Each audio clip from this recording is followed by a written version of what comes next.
Welcome to our Friday edition of the Prospect Podcast. I have Coach D to my left today, and we have a really, really special guest that we're going to talk a lot of things that have to do with helping you become successful. And we're going to talk with Brian KIGHT. He is a master at teaching discipline and teaching others how to be able to coach each other and be able to get the most out of each other. And if you go on his Twitter page, it's unbelievable what he has on there. So without further ado, welcome, Brian. What's up, guys? Good to be with you. Brian, if you could dive into your background and how you got into really kind of moving into this space, because it's a fascinating space too as well. But, your background, educationally and everything from that standpoint and how you rolled into this. Yeah. So I grew up in California. I grew up on the beach in San Diego and LA. And, I'm laughing. My son's 8. We just went to equipment fitting. Yeah. 2 days ago, we just went to equipment fitting, shoulder pads, helmets, 3rd grade. And so I can remember back, he started a little bit earlier than I did. He wanted to, whenever you want to start. I was like, you don't have to yet. But I mentioned that because my whole life, I was the smallest kid. Like from the first time I played sports and I went all the way through college. I was the smallest dude on every field. And my son is the biggest kid.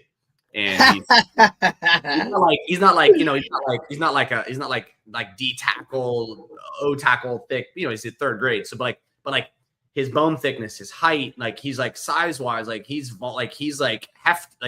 was never this. I'm like, dude, you might only get this for a few years, but 0. So enjoy it.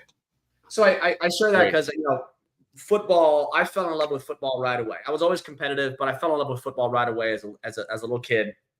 And I was the smallest person in every field. But I somehow found a way. My dad coached me. My first year, not really. He was kind of finding his way in. I think he wanted to, typical dad kind of thing. Like, I'm not going to coach my son. I'm going to support this year, and then we'll figure it out. But my dad ended up coaching me. But somehow I found my way in football to playing nose guard. And I realized in my second year played 5 years before high school. In my second year playing Pop Warner, I realized that I was quicker, more aggressive, and just a little smarter and fast, not smarter intelligence wise, but a little faster processing than other guys. And so I played nose guard my whole career prep before I got to high school. And I look back on it, and how you become an adult, you kind of forget certain things until you're reminded of them. And you're like, oh, dang, I legit learned how to compete in the trenches as the smallest player in every field, but playing nose guard because I just didn't care. And I was aggressive and I went after it. And I beat guys with speed and quickness and intensity. And I would just hammer guys twice my size. And then it evens out. In high school, obviously that did not continue, right? Because, lots of take over. So I switched over to defensive back, and we ran wing T. So I ran, wing and receiver. Sort of hybrid running back.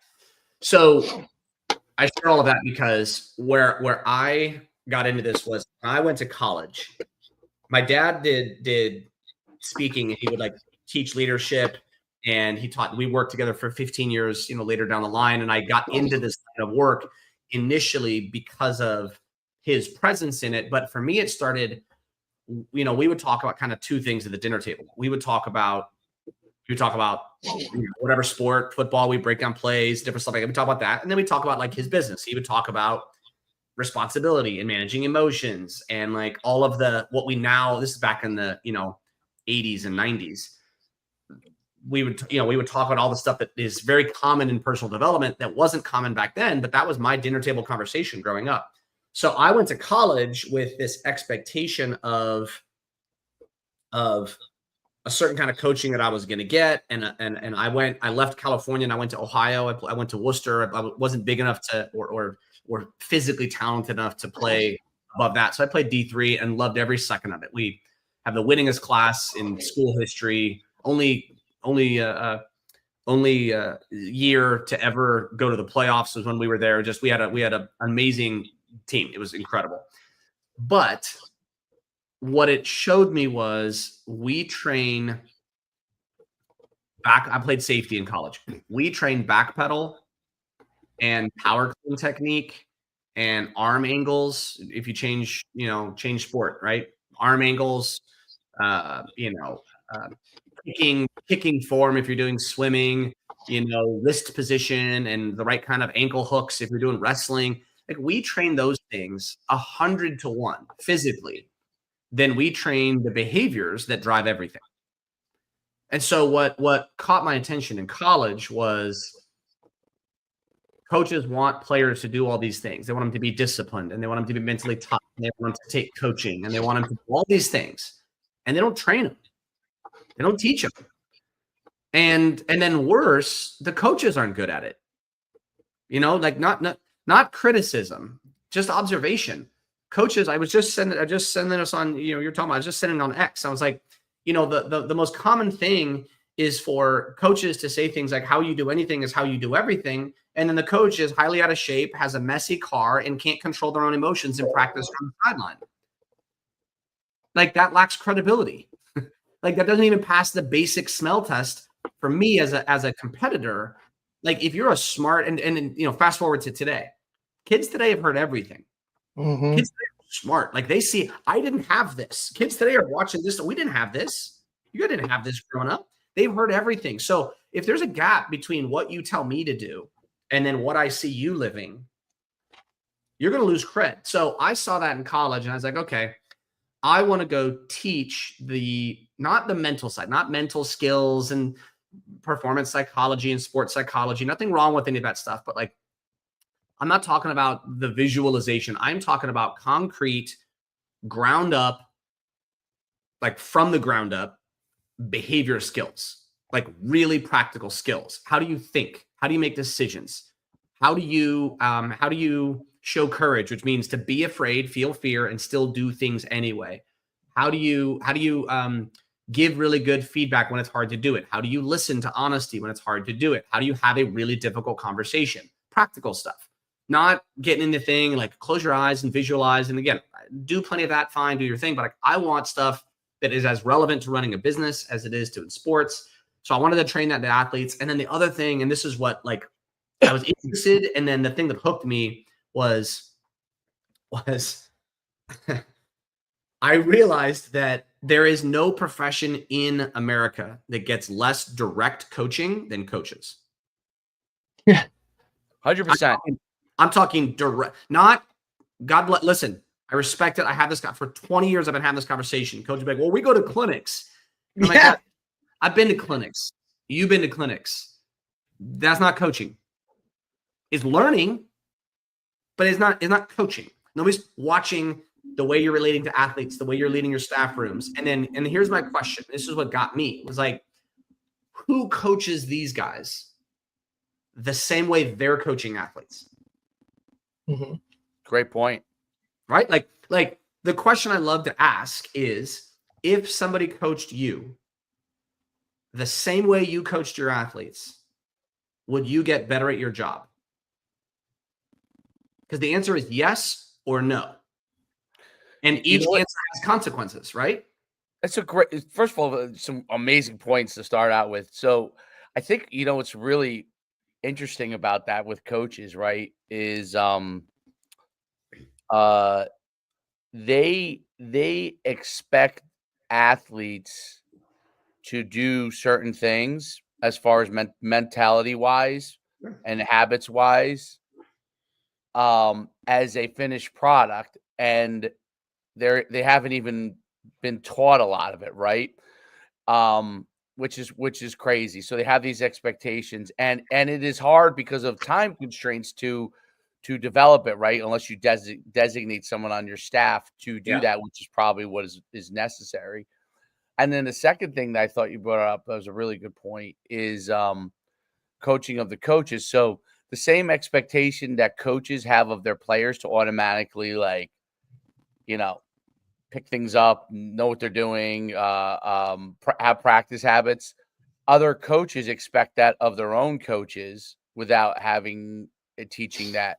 So I would almost argue that they are probably coaching exactly the way they were coached, right? So which means it was if you basically can learn things very quickly without a lot of instruction, then you're going to have success. If you can't learn things with a lot, which is really wild, because the most important things are as they're young, and as athletes are young, and coaches are young, right? When they jump into the coaching profession, the mindset is this guy must be willing to grind.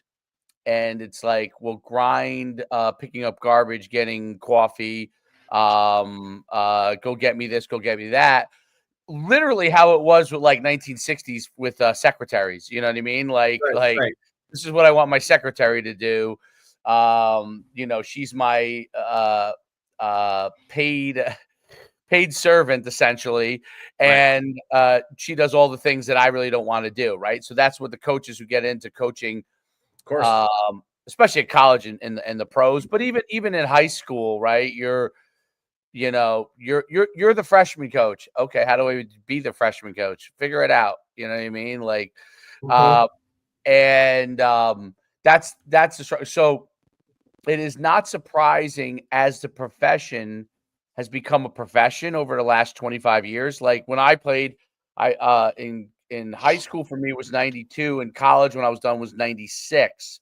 Yeah. Okay. And since that time period, I would say around 2000, early 2000s, the college, coaching profession became much more of a profession, meaning you could actually, other than the head coach, make a lot of money. It used to be basically head coach made good money. Everybody else kind of, could make a living, but it wasn't going to be anything. Now you got guys that are assistants on staffs just coaching a position, making $200,000, $250,000 a year, right? Without any of the things that you've talked about.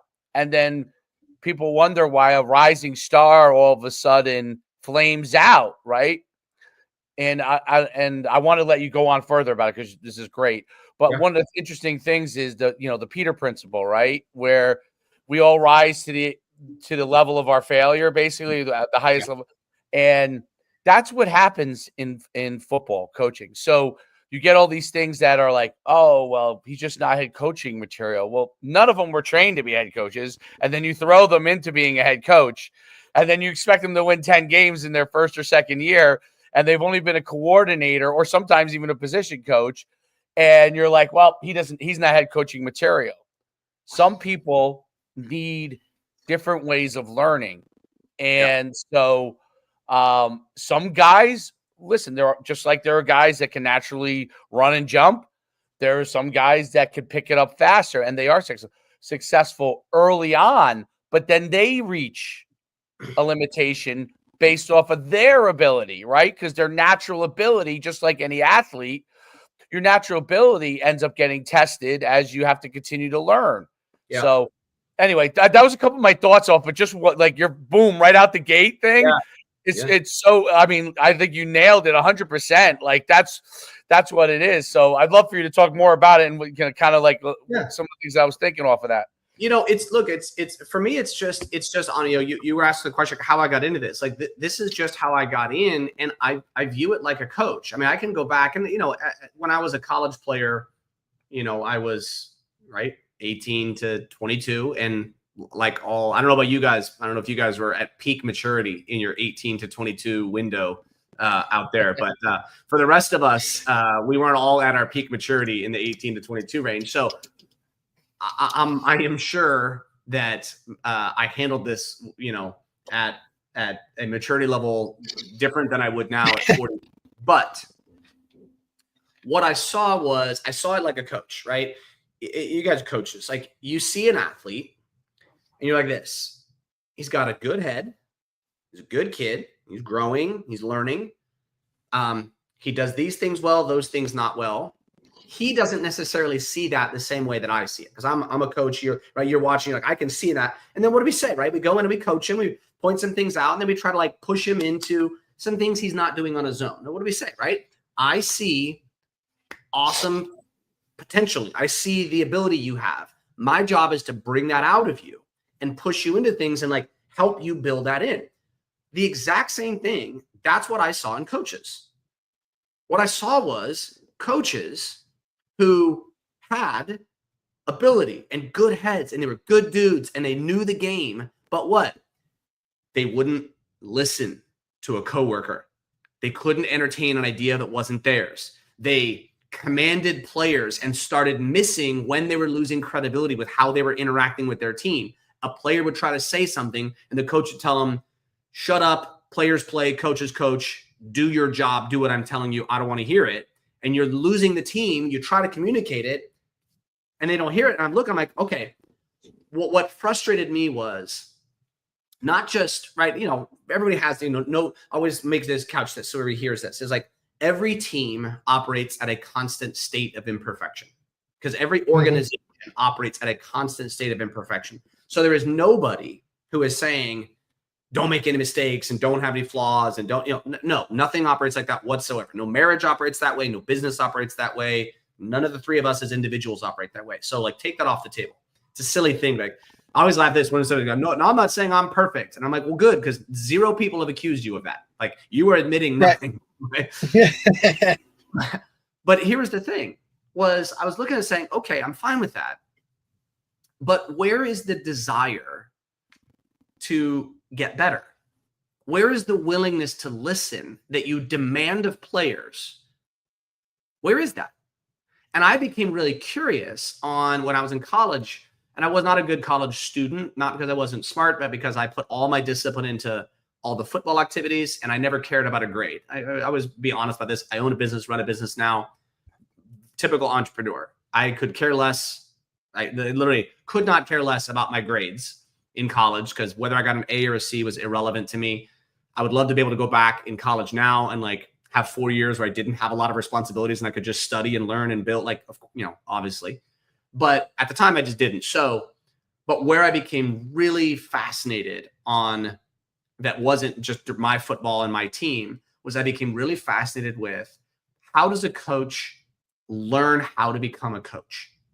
Not I understand where they learn the game. I understand where they learn scheme and mechanics and tech. That was easy. But how does, I remember like at the time I was, Worcester's in Ohio, not the Worcester, Mass. But I was like, I look at the time, I was like, how does Jim Tressel build a staff? How does Jim Tressel develop his coaches? How did, and I went and studied it. How did Urban Meyer develop his coaches at Florida? And I went, so my junior and senior years of college, I went out and I studied and I went and interviewed like all these programs. And what I found like floored me. They didn't do anything. Like they didn't do anything. And Tress had all this success. Urban had all this success. And they did it through either one, sheer force of will in Urban's case. And he was really good at it. And we ended up, ironically, Urban at Ohio State was the first team that I actually worked with after, which was 10 years after starting the career. So it was ironic. But, whereas Tress was more methodical. But even Tress, he put together I remember I was sitting there, the 3-ring binder of like newspaper clips and photocopies of books that he found useful. And he like gave it to his coach. And it was literally like just one guy's kind of 3-ring binder kind of put together. And I'm like, this is at Ohio freaking State? What? What? No system, no methodology. And I'm like, well, how do you find it? He's like, I call around guys that I know and I ask them about the guys that they know. Right. It's literally what it is. It's a network, right? Yeah. I've heard James Franklin at Penn State, and I've said it numerous times on this show. He's come out openly and stated, I will never hire someone I haven't directly worked with or somebody that I directly worked with them and signs off. Like, it ain't happening. It is very rare for that random, I just shot an email, I sent a DM type of situation where, oh, this resume looks great, let's bring him on it. Like, it doesn't work like that. Yeah, and to me, it was the combination of things, right? It was okay, there's that.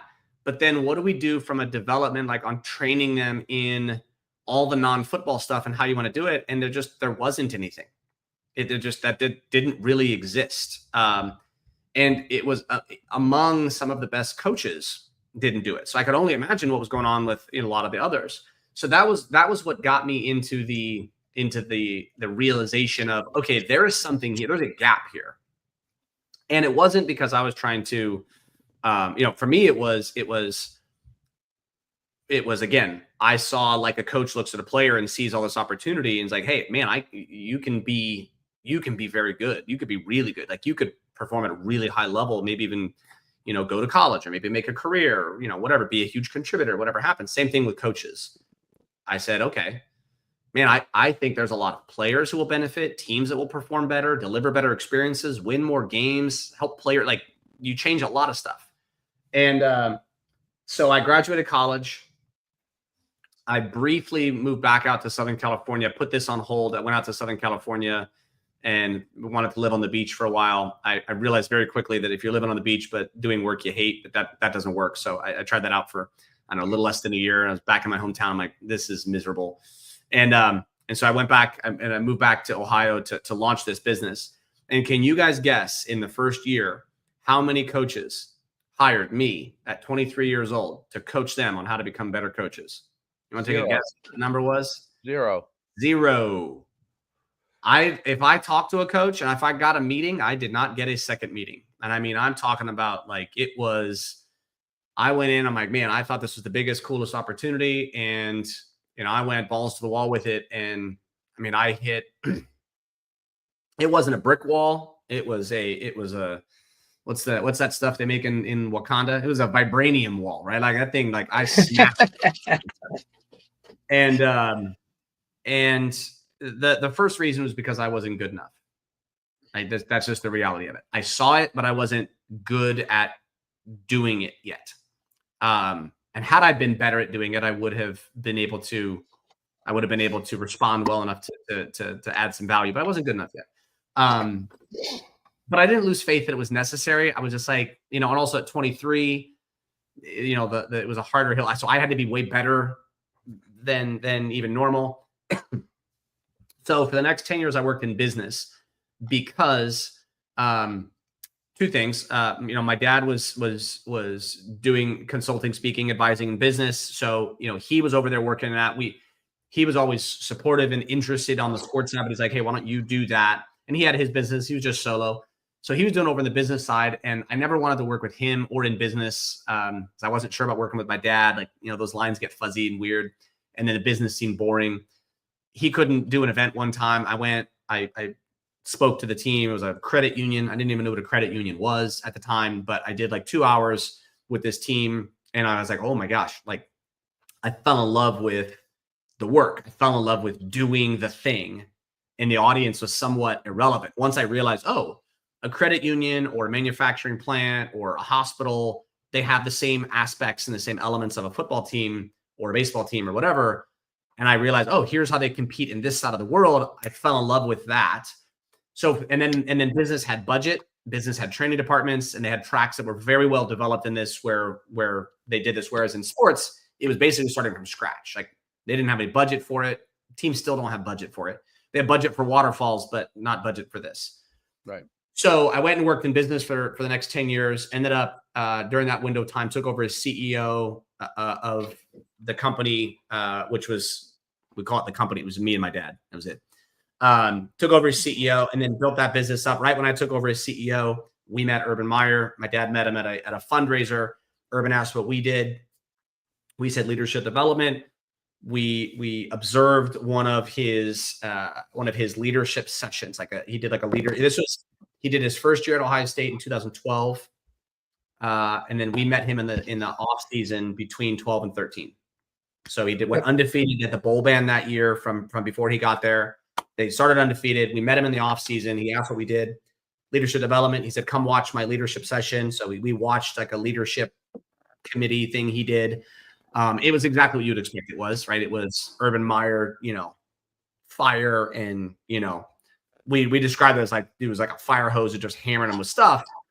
But if you're thirsty and I spray you with a fire hose, that's not a great vehicle for giving people sustenance. A fire hose. A fire hose is good, powerful, right? You're going to get people's attention, but not a great method for retaining water, right? So we just told him, hey, great stuff, but you need a better system. You don't have an application system. And he said, well, what's that mean? And we said, well, you need a system for how to apply it. And he's like, do you have that? We said, yes. He said, well, come show me. So we went down to his place, and there's a longer version of the story, but the bottom line was, sat in Urban's office 10 years after I tried to launch this. And he said, show me your system. I got 60 seconds into explaining the system to Urban, and he put his hand up and he said, stop. And I thought for sure he was going to kick us out of his office for wasting his time. And he said, this is it. And he turned to the two staff guys. He goes, get on board. We're all in. We're doing all of this. Get on board. So 60 seconds, literally 60, like no joke, 60 seconds into describing it, he locked on. So that was how I got into this. Was like, I saw it in college. I tried to start this after college, ran into the wall because I wasn't good enough. Coaching wasn't ready. I was a young guy, basically built my skills and my ability. And then even like building the programming out and building the content and getting good on the business side. And then the first team and coach that we got a chance to work with directly at like a real level was Urban and Ohio State, which was pure random chance. And then from there, that was in 2013. And then it was literally off to the races for the last 12 years plus since. That's incredible. That's an incredible story. When you went in there with your what ended up being the 60-second pitch, what was the couple of key things you hit on that you thought he was like, yes? It was E plus R equals O. We were in his office. We were sitting down, got like a big Blocko table and whiteboard behind me, literally sitting kind of like this, like whiteboard like back here. Right. And I had some like recruiting or plays or something on it. And I was like, hey, can I erase that? He's like, yeah. And I erased it. And I wrote down E plus R equals O. And I just explained, life and work and football, it's just this constant stream and flow of events. There's things happening, right? Whether it's life, you're born or your alarm clock wakes up or your alarm clock wakes you up, or you get to work or the foot hits the ball and kickoff starts. It starts this flow in this whole series of events that play out. And the outcomes that you get in life, at work, or in a football game or in a season, the outcomes you get are not determined by the events that you experience. The outcomes you get are determined by how you choose to respond. If you want to produce the best outcomes in this context at Ohio State, if you want to win games, if you want to go to the NFL, if you want to win championships, if you want rings on fingers, you cannot depend on the event. You have to build and supply the right response. I think your job as coaches, and this is what we do, your job is to help your players make their R bigger and stronger than any of the events that they face during this season. And the better you can do that, the better they'll compete, the more they'll win, and you'll get the championships. And he stopped right there. I was like, your whole job is making your players R stronger than the E. And that's where he stopped me. And he's like, I've been looking for this. This is everything I believe in. We're all in. Let's go. That's amazing. Yeah. Here's the cool part. Here's the cool part. And I tell people, like, this is super true. Had we met, and I say we because my dad and I were in there. Had we met Urban a year or two earlier, I think we would have failed that moment. I don't think I would have. I don't think I would have delivered it that way. I think I would have taken 20 minutes to get into something or whatever I would have described. I think I would have responded in a way in that moment where my R would not have hit the outcome it needed to hit for him to say all in. I don't know that, but if you're asking me, I think we would have failed if we met him 2 years before. I needed to get to a place where we knew how to respond to that moment in a way. Because listen, you walk into Urban Meyer's office, he's got 2 national championships, right? Winning his career in college football. Intimidating. Yeah, he just went 12-0 at Ohio State in his first year in there with a team that wasn't shouldn't have been there. All right. And they would have been playing for the Natty had they not been on that piece, right? And then I'm in there, and now in my mind, I'm going back to like 23-year-old me where I'm like, I want to help coaches get better. And I'm like, right, but I didn't want to start with the guy who's already the best. Right. Like, what am I? I won 0 national championships, right? Right. And so it's a weird thing to be in there being like, let me help you, dude, right? And except he was requesting it. So I'm like, well, I'm just going to speak what I believe, and I'm going to tell him what I think this looks like and why I think it matters and why I think it's going to help him. And he had just said before we started, he's like, I've had every guy in here. I've had all of them. He's like, I've had all Saban's guys in here. I've had all these guys. I've had all these guys. And he's like, I can't stand any of them. Like all of them. Like, he's like, I listened to 4 minutes and I'm like, get out. And if there's one thing about Urban that everybody knows and he knows, and it's funny, it's like, you have this long. Yep. Like it. And so, I knew that going in, and I was like, okay, don't screw this up. And that was how it worked. And it was, I'll give him credit. It was really cool. So I wrote down E + R = O, and then I wrote down, these skills underneath it on the whiteboard. And I give him credit. He never erased what I wrote down on his whiteboard for the 7 years he was the head coach at Ohio State in his office. It was on his whiteboard. It's awesome. Whiteboard for all 7 years. See, that's cool. Until he left, and then Ryan took over and redesigned some of the office, and love Ryan. We worked with Ryan at Boston College as well with Adazio, and so Ryan's also a guy who's used a lot of the stuff as well. So anyway, that was where I got started, and sort of like that's how we got over the threshold, if you will, of coming into the sports world. It just took 10 years for it to be an overnight success. Well, where?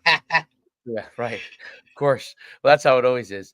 That's what it is. A long time, and then all of a sudden you're there, and everyone's like, "Oh, wow, where'd you come from?" I was like, "I've been here. I've been doing this. I've been here. Yes, absolutely. I've been here. You just didn't know it." When you've seen, so it's a great example with Urban Meyer, but like when you see successful coaches and they're trying to figure out how to develop their coaches, and maybe the same thing for probably athletic directors, even at a higher level, right? Because they have a whole bunch of head coaches that they just hired and expect them to win immediately, and they probably do almost zero development on those guys. So, which might even be even crazier, right? Because they're investing even more money than the head coaches, right? The athletic directors hiring an Urban Meyer just off of his record or an offensive coordinator who they think can move up, but there's very little in place other than this is how the university works and this is where everything is. What have you found that you've seen the skills that they kind of inherently have, and then what have you found that a lot of the guys need to develop in order to be a successful coach? It is, it somewhat depends on level, meaning like high school, college. There are some differences because, and here's why. Because, and I'll talk about some of the trends I see, because there's not one answer. It's always different, but there are some consistent themes. The first is that why there's a difference is that in college, and this is only accelerating, being a head coach in college is being a CEO.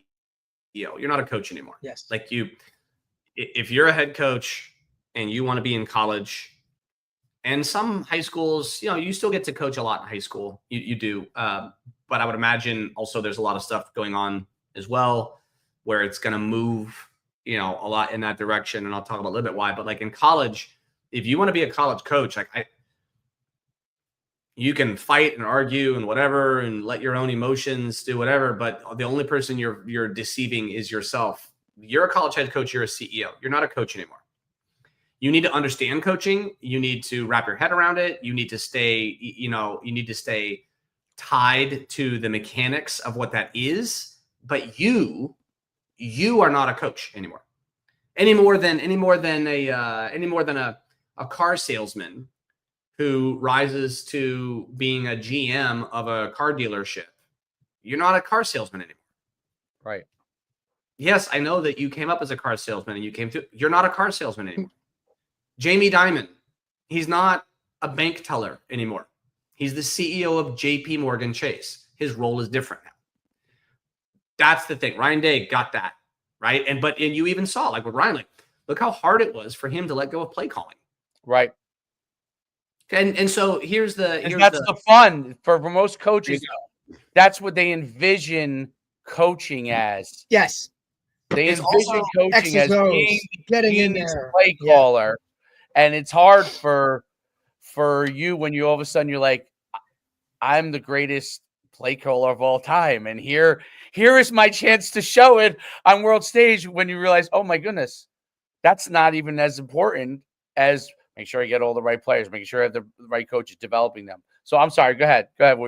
So let's take that. So great example, right? So I worked with Chip for a long time at UCLA. Love Chip, love Ryan.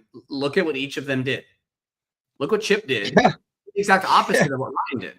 Right. Chip said, I don't want to be in this, pulling me away from it.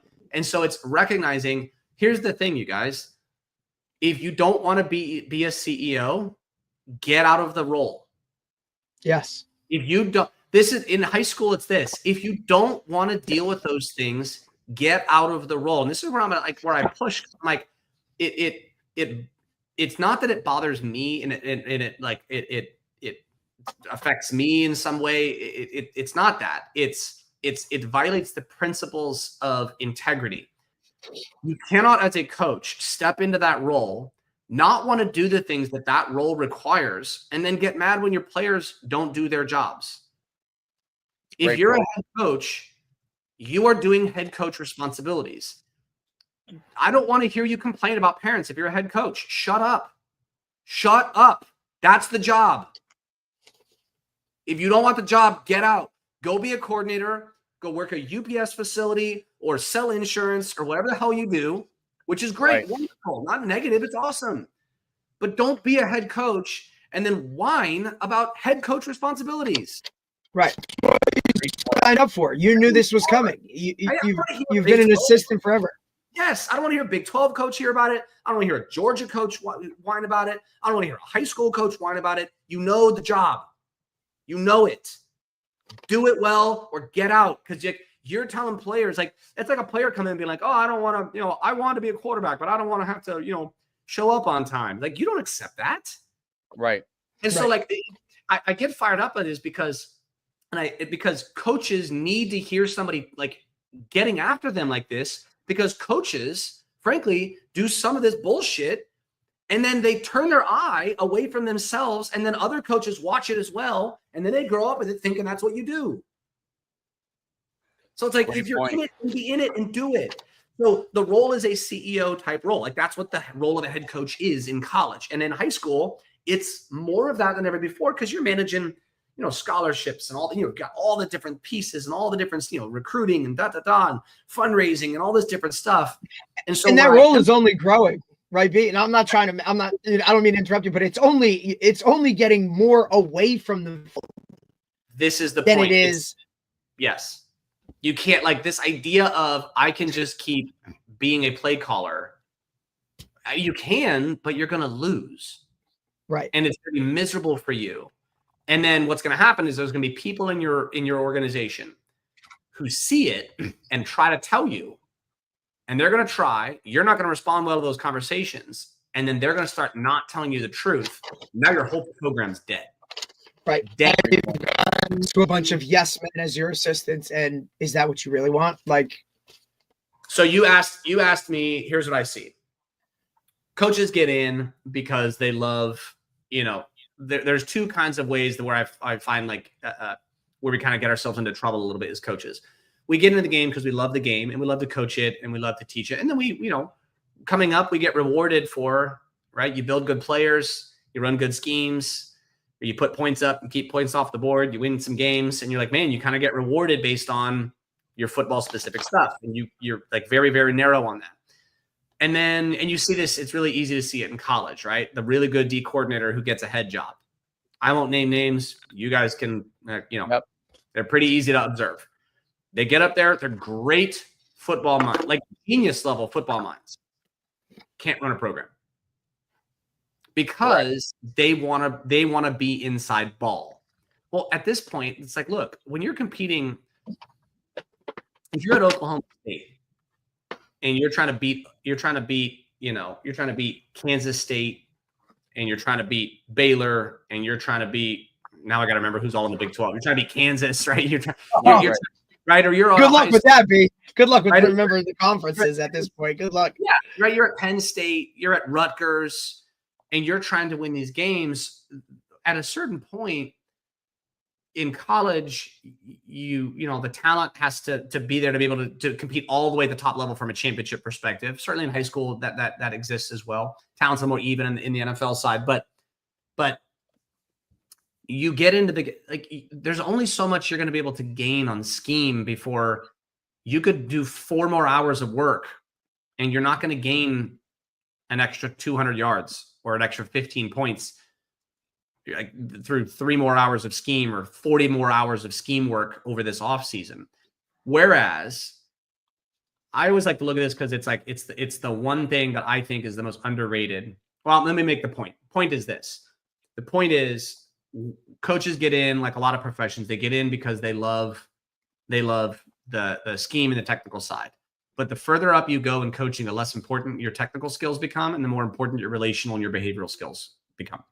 If you look at every coach, I don't care what level, if you look at every single coach who has performed at a high level as a head coach for a long time, I didn't mean like high level, meaning like championships, maybe not every year, but like winning over and over and over and over again. They have mastered something in the behavioral side of human nature or relational side of human nature. And they are masters at something, right? You look at Dabo Swinney, not the most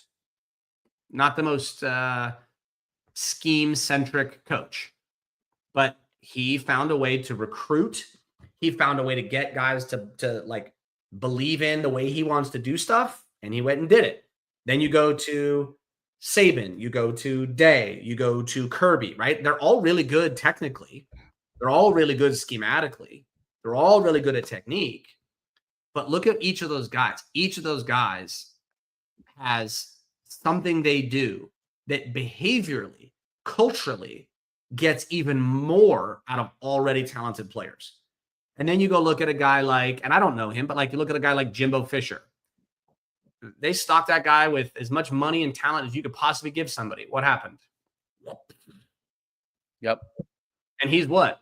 He's got 45,000 play calls, and it didn't help him do a damn thing. And he's an interesting thing because it was funny because when Florida State removed or pushed Bobby Bowden out, okay, who was a master of the relational side of coaching, literally a master, and really understood there's even even though when you see the scene in We Are Marshall where Bobby Bowden opens up West Virginia to Marshall, who's obviously technically at the time their rival.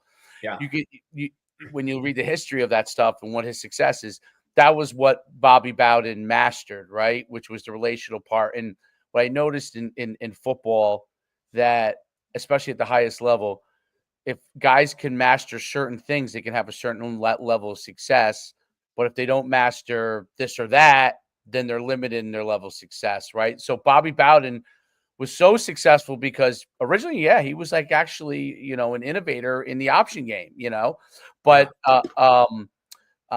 what happened was he mastered the relational side of it and he became wildly successful. When they tried to push, when he did successfully, got him to retire. Part of what they used to hold over him was Bobby Bowden, who I thought was genius in this as he was getting older towards his late 70s, or he would nap in the afternoon and he would nap after their coaches' meetings in the evening so he could continue to go forward. But when they pushed him out, that was what they used against him. But I thought, I always thought at the time was that's genius because you're getting older and you need a little more rest to be able to cover, what you need to do to be successful. And Bobby Bowden understood himself so well that this is what he had to do to be able to continue to have success. And everyone kept talking about Jimbo Fisher, who was obviously his play caller, and he was the next guy in waiting. And eventually he ended up kind of helping push him out. But one of the things that I always thought that was he was a genius in recruiting. He was a genius in a very, I won't say genius, but very good play caller. Yeah. And got along with players well, but the ability to push the buttons and be able to get guys that may not rise to the occasion and be able to understand what makes them all tick was probably where he sometimes failed in some of his players. So he was a big talent trumps all, and that's not always the case, right? So I thought it was really interesting because he was a guy to push him out. He got a national championship, and then he ended up getting pushed out himself, right? Kind of to go over to Texas A&M. But I think it's so interesting in how guys do that. And the guy who, to me, had a lot of self-awareness on something was Nick Saban. Like, he knew he was great at everything that was relative to college football at the time, at that moment before NIL, right? And the increase in the transfer portal. And when it became, he recognized it was too much at it, for him at his age, or he didn't, it wasn't, maybe, if he was 40, he probably would have been willing to tackle it. But at 70, he wasn't willing to tackle it. And he realized this wasn't a skill set I had, really. And I wasn't going to take the time to learn. It was time for me to get out. So I thought it was, people always like, oh, Nick Saban. I said, listen, if Nick Saban wanted to apply himself in that area, he would have been just as successful. But he recognized this would have been a skill set that he would have had to learn, and he would have had to rely on different types of people that he had to rely on in the past. And that wasn't something that he was willing to do at that point of his career and set that. So I think you can expand on this, but it's so interesting to me how guys like Nick Saban or Urban Meyer, they have certain things like, look, you could argue that Urban Meyer's one issue is self-discipline on some things, right? So he's a phenomenal coach. He's an unbelievable motivator. He took some of the things that you brought into the program, recognized things that can make him great and better. He will work like a dog, which obviously is well documented, to be able to do whatever he needs to do. It's almost killed him a couple times. Right. But doing that sometimes it makes you feel like, man, I could use a moment of undisciplined, and that's when it kind of catches up with you, right? And that's human nature to an extent, right? Like, we all have certain skill sets, and then we are not good at other things. That's one of the beauties of what God has done for us, right? God has said, hey, here's what you're good at. Hopefully you recognize what you're good at. Here's what you're not good at. Hopefully you figure out how to manage that part of the world, and you could be successful. Talk about, because there's so many different skill sets, that make this guy successful and that guy successful, then this person fails on. But if you could talk about how you're able to kind of go in there and see what they do well and what they don't do well, and then help coach them on that, and then hopefully help teach them how to figure that out with their own guys. Yeah. Well, everything is rooted in there's physics that exist in the world, right? And we hear the physics and we think, okay, gravity, inertia, momentum, right? The physics of, air flight and all the different stuff. And I always draw the parallel of those physics have always existed on planet Earth. But for most of human history, we didn't know about them. It wasn't until Isaac Newton discovered the three laws, and then he called them Newton's laws, but he didn't invent the laws. He just observed. He was the first person to observe them and kind of be able to track them, right? And then once this is what I always try to draw parallels to, like, once we understood the physics, we were able to build and design things way better. And we understood why things worked the way they worked. And then we started changing stuff, and we started building better things, and we started innovating. But we didn't invent the physics. The physics were always there. We needed to discover them. And then we needed to say, oh, this is how it works, period. Full stop, right? There's no outside of the physics. Well, the same kinds of physics exist in like the behavioral, relational, and like organizational team world. There's physics. And one of those physics is that's literally just as true as objects in motion stay in motion unless acted upon by an outside force. Like that is true everywhere. This is also true in every place. Leaders create the culture that drives the behavior that produces results. Leaders create culture, culture drives behavior, behavior produces results. So here's what I do. Whenever I go in, knowing that that's the physics, right? Just like if an object was falling and I was looking, I'm like, man, why is it falling like that? Why is it falling in these ways? The first thing I'm going to do is looking like what's the shape of the object? Where are we dropping it from? In what manner is it falling? What's the speed? What's affecting? And I would just go to the physics, just understand the physics. Before I start trying to strategize, I'm going to understand the physics. So I understand the physics. I look and I say, what are the results they're getting? I'll never forget this. I was working with an NFL team and they'd gone 4-12, right? I was in front of a whole team, whole staff. And I had the performance pathway, leaders, culture, behavior, results up. And I said, all right, what was your record last year? Pointed to results. And they're like 4-12. I said, okay, let's just follow the physics. Where do 4-12 results come from?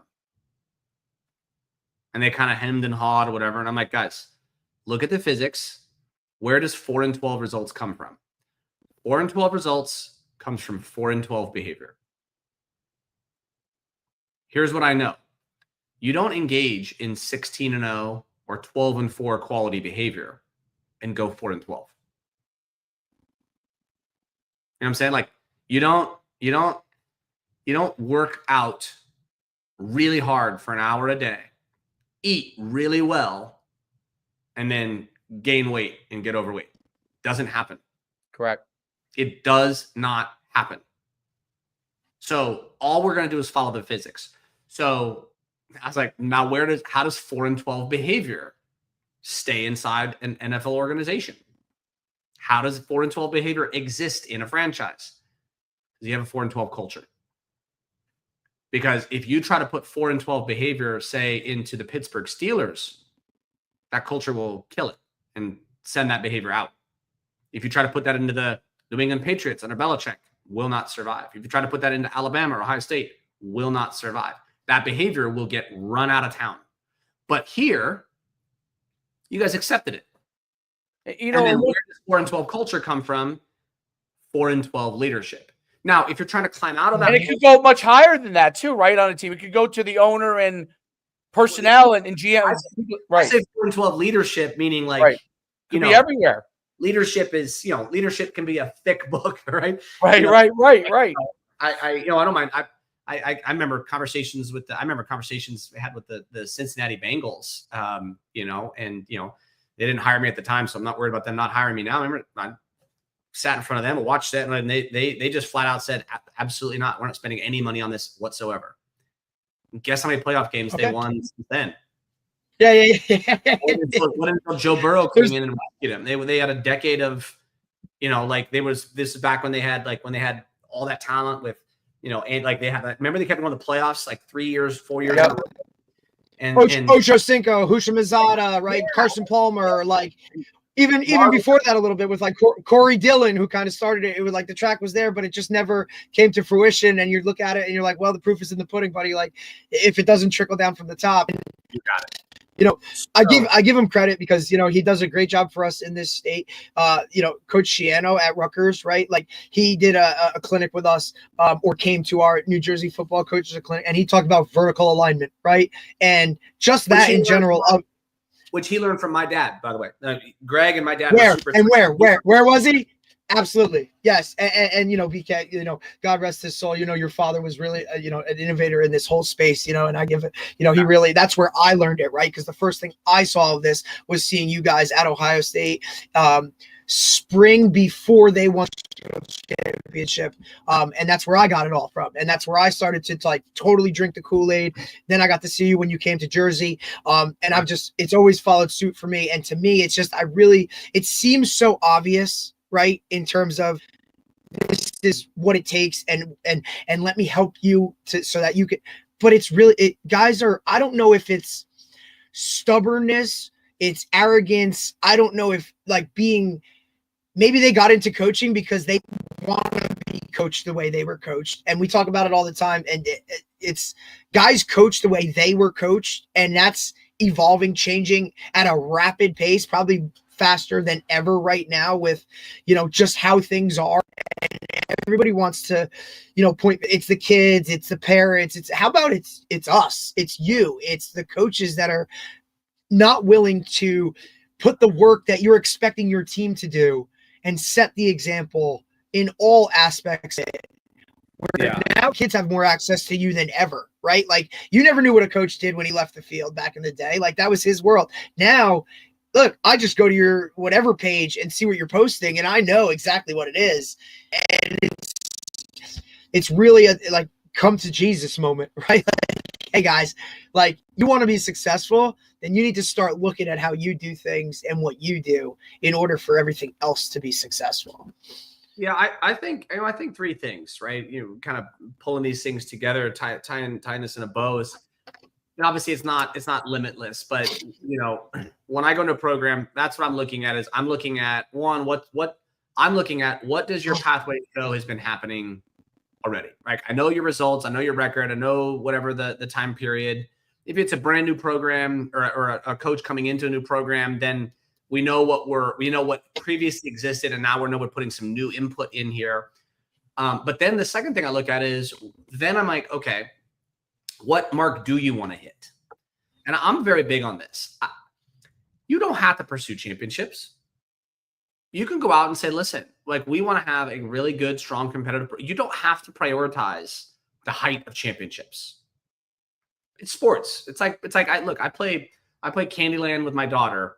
It's not crazy important for me to win Candyland with my daughter. Now, I like to teach her competitive atmosphere and competitive spirit, how to lose and how to win and how to do it. And so, we play Chutes and Ladders or Candyland or whatever. And I'm going to teach her how to win, teach her how to lose, teach her how to, be in a tight moment. Fine. But I'm not going nuts on winning Candyland. Whereas if I play pickleball with my wife against another couple every now and then and have some fun, I might crank it up a little bit. But even that, I'm not going nuts. Put me in football gear though, and I know one thing. I know one. Right. I'm gonna have fun, but like I'm telling you what, like you line up, I'm gonna try to make sure you don't ever win. I'm gonna try to make sure that like you get no space and no quarter, and then you can win when you're better than me. That's when you can win, right? Period. Right. So you don't have to do that. And a lot of people say they're pursuing championships and they're not. They're pursuing championships as long as it doesn't strain me outside of my comfort zone. So I look at this. Whether you want to win championships or whether you want to provide a really great experience for athletes, or the way you want to do both of those things, it's this. The first thing as a coach is know the result you're trying to produce. And then the behavior required to produce it is not a mystery. One of the things that I do in my job is I got to get people untethered from the BS, untethered from the complexity, and untethered from their own noise up here. I want this result. And then they have 4,000 things in their head. I'm like, on behavior, I got to do this and that. And it's like, no, it's not a mystery, right? If you want to lose weight, if you want to get in shape, if you want to build a stronger marriage, if you want to win, like at the end of the day, in college football, I tell people this, college football is very simple. It's very simple. There's only 3 things now. There were 2, now there's 3. There's only 3 things that matter in college football for winning repeatedly in championships: talent, culture, and then now seniority. Because you can keep players longer. You look at the teams that are going deeper in the college. Is previously, if you had talent and culture, you never had seniority. Alabama's, Ohio State's, Clemson's, Georgia's. Right. Yeah, the more talent. Literally heard Urban say it this morning. Yeah, Urban said it this morning on the podcast. He said, "Yep, I never had those guys because they left after 3 years." Like, correct. So it was So very now rare. that's the third thing. The last two national champions were the most senior heavy teams, and it's not by accident. You can't scheme your way into a national championship in college. You can't. Now, you have to be good enough and you have to be in there, but once you're lined up and it's Ohio State, Texas, like it's going to come down to does your talent match up? Is your scheme on par with those guys? Fine. But you're going against Sark. Like your scheme going to be that much better than his? No, like you got to be on par. But now it's what? It's how hard do your guys go? How mature are they? How disciplined can they stay? Because your margin is this big. And if you're going to do that, then you have to build a program with that in mind. You have to build a program that attracts the right kinds of guys that are super talented, gets those talented guys to work harder than other places get them to work, and then gets them to want to stay and be around that environment and love each other and go hard for each other. That's it. Everybody makes it more complex. Now he's like, that's hard to do. Sure, of course it is. But at least what that tells me now is, now I can look and say, well, what are the things that create that? What are the things that violate and undermine that? And so the second piece behind that is, right, leaders create culture, culture drives behavior, behavior produces results. So just follow the physics. If you want to change results, you have to change behavior. If you want to change behavior, you have to change culture. If you want to change culture, you have to change leadership.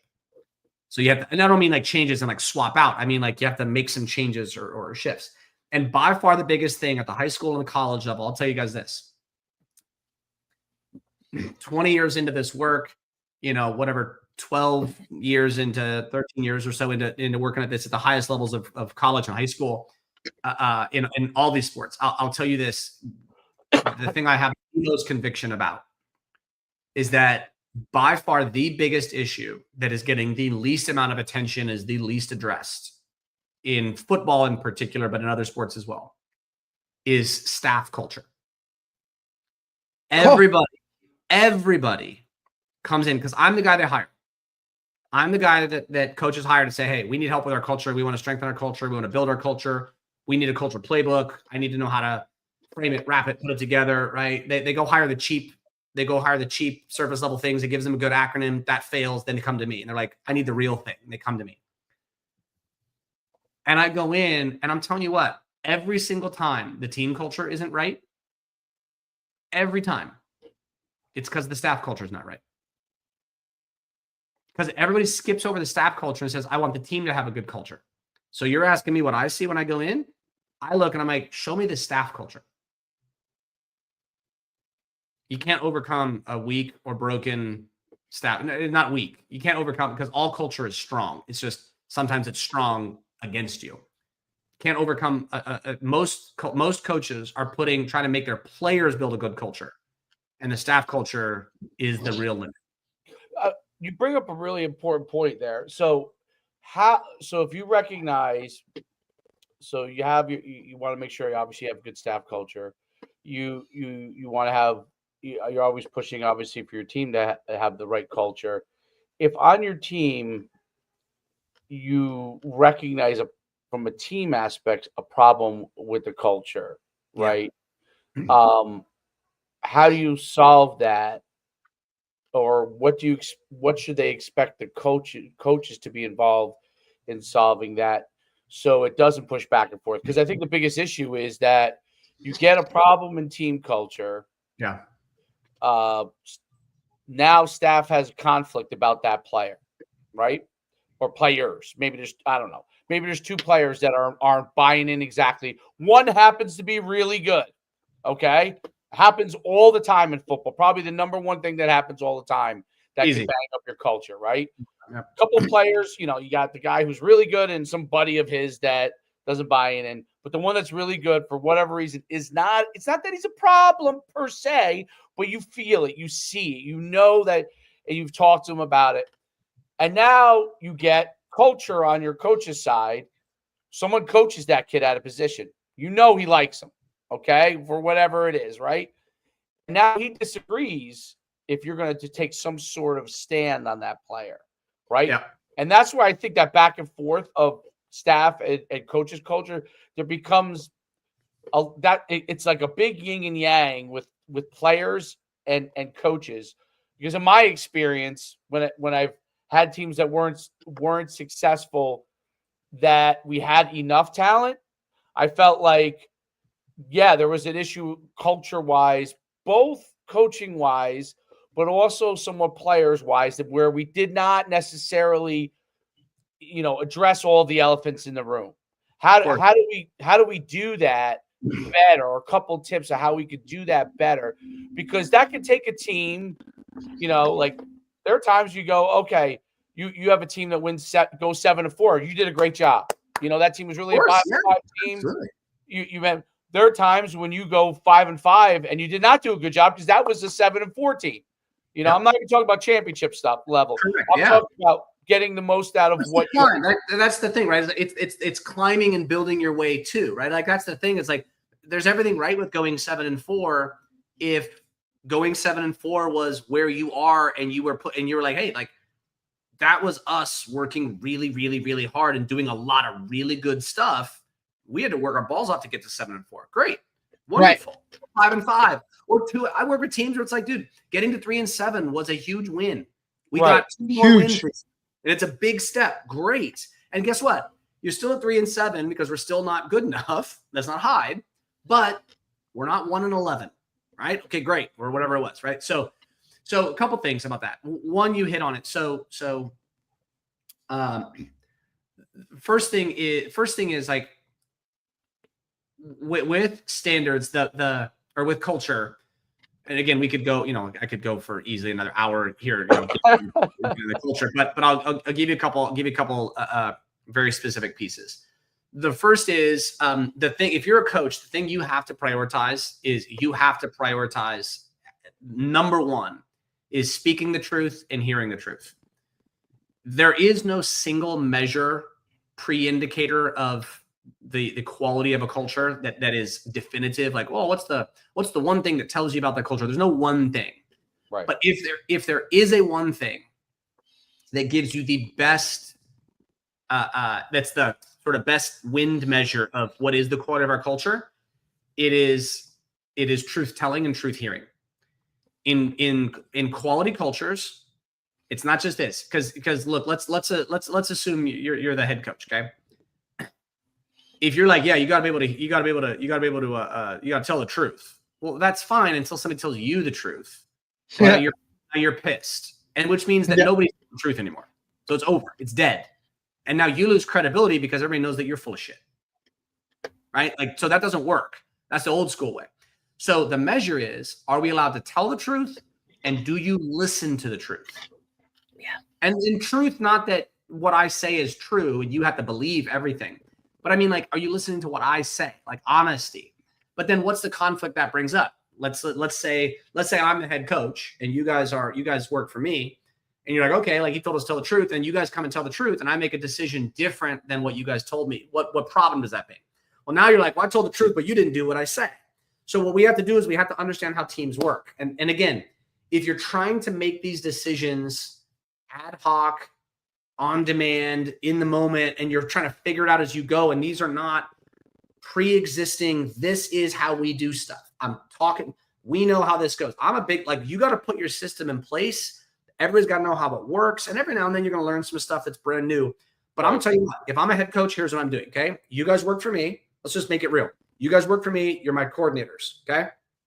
And essentially everything coming up from the offensive and defensive side, I'm really relying on you. I don't want 10 voices. I want 2. And I'll still talk to everybody, but you are my 2 guys. Here's what won't work. You guys can't hide things from me. You guys are not allowed to say, well, I don't want to tell you the truth because I wasn't sure how you were going to respond to it. My expectation as a head coach is this. You have to have whatever you need, whether it's courage, backbone, or balls. You need to tell me the truth, the honesty that you see. And my job is to listen. It's not to react. It's not to make it. My job is to make sure that you don't find it hard to talk to me. Now, here's so I'm going to listen to you. Here's the exchange. Who's the decision maker? You are. I am. So here's our exchange. You guys tell me, and I will listen and I will think and I will consider and I will take it seriously. But I am the decision maker, and it has to be that way. Now, every now and then we'll get some stuff. I'll say this. You decide. You decide. I heard it. I got it. I think you're closer to this. I'm fine either way. Tell me what you think. Boom. You make the decision. You own it. Got it? Good. Now, I'm still responsible because I gave it to you, but you're also 100% responsible too. But what we have to do, and this is where coaches get sideways, is I talk to assistants all the time. You know, they DM me, they call, they text, whatever. They're like, I'm trying to do this with my coaching. I tell them, and he won't do it. And then they quietly like go against the coach's decision because they disagreed with it. That's literally like a player. I can remember this. I can remember being a player with players disagreeing with game plans in college, not liking the game plan on defense. Two guys didn't like it. They played outside the game plan. We gave up too many points, and they're like, see, I told you that didn't work. And I'm like, no. No, you played outside the game plan. Maybe the game plan, assume the game plan was a C+ game plan. If you play outside of a C+ game plan, you turn a C+ game plan into a failing game plan. So we had a C+ game plan. It became a failing game plan when you played outside of it. So even as an assistant coach, it's very simple. As a head coach, your job is to ensure that people can speak the truth, and then you listen to the truth. And that when you speak the truth, that they also listen to the truth, and that the exchange is back and forth. You don't have to like it. You don't have to enjoy it. Don't be a dickhead about it, right? Like, don't be, don't use that guy to be, harsh or whatever. Like I'm going to tell you honestly, because I want to hear honestly. But then after that, we have to have a clear line of sight on how do we make decisions? Who makes decisions? Who makes decisions? Who makes decisions? When a decision is made, how do we go about it? How do you act when a decision was made that was the opposite of what you vouched for? That's been the big. I've been a head coach I was a head coach for 13 years.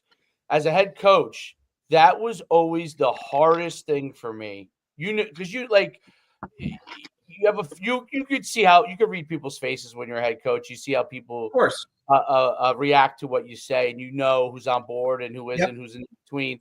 I always felt the hardest thing was no matter whether my team was good or not good. Okay. When someone disagreed with you and didn't voice it, or they voice it and you disagree with them still, and then they go back and now they're disgruntled, right? And this leads to my biggest question for at least from a head coaching side. Yeah. Now, college and pros are different, because if I'm the head coach and I hire you as my assistant or my coordinator, and we're battling, and I realize we're not going to get to where we need to be. That's why you see guys sometimes fired mid-season. It doesn't always have to do with them not performing. They could be performing well. It could be that there's just no way to solve whatever they're trying to solve. That happens sometimes. It's not good for the culture, but it happens. I'll tell you this. 100% of the time that happens, 1% of the time coaches get fired. Probably right. Like that brings me to my second point, where high school, this is a lot bigger. Most guys say this: I'll ride it out this season, and next season I'm going to get rid of this guy and move on.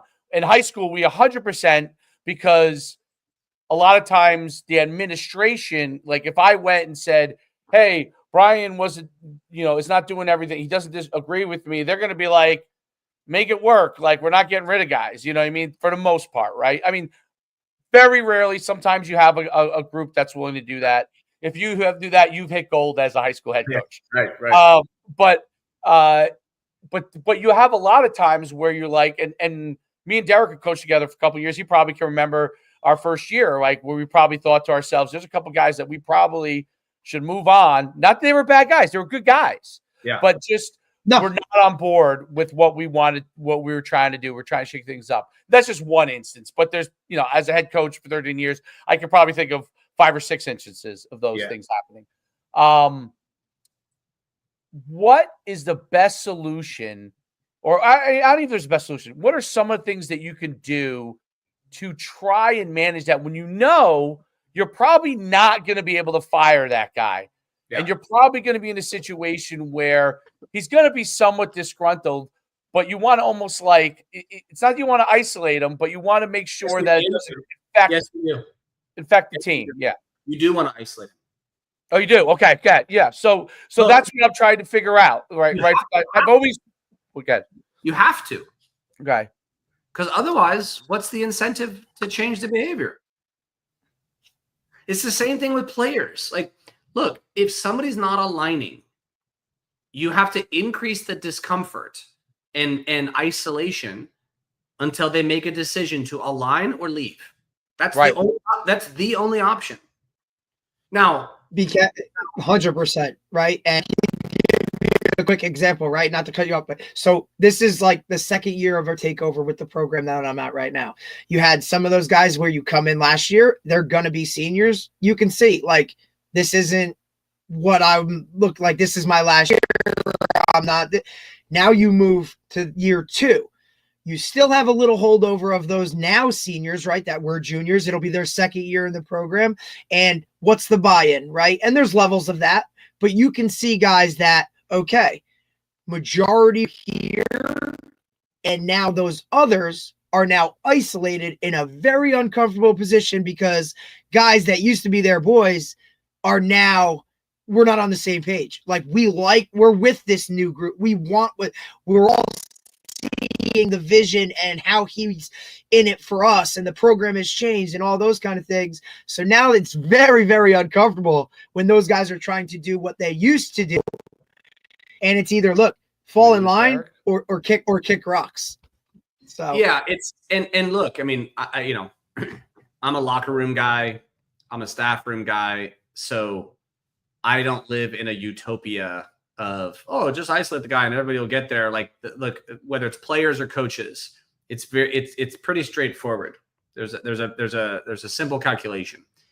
It is, what is the net benefit of your contribution? How big is the net benefit? And then how much work and effort does it take from me to get that net benefit out? So take, for example, like, let's just go with like a 2 different things, right? Let's go star player, all conference. Let's say it's like in high school, let's say it's a player that makes a 5-win difference. Right? Like, that's a big win. That's a big swing. It's a 5-win difference. Because here's the thing. I read a great quote last night from I love old stuff. Read a great quote.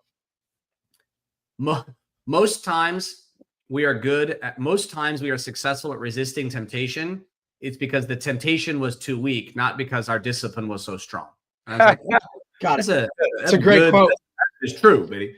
Right? So like, I'm pretty good at holding the line on a player when, that player is a starter, but not a winning or losing difference maker. But I'm talking like, make it a 5-win difference maker player. Now we're going to test and see what you really believe in. So here's the question. The question is this, with a 5-win player.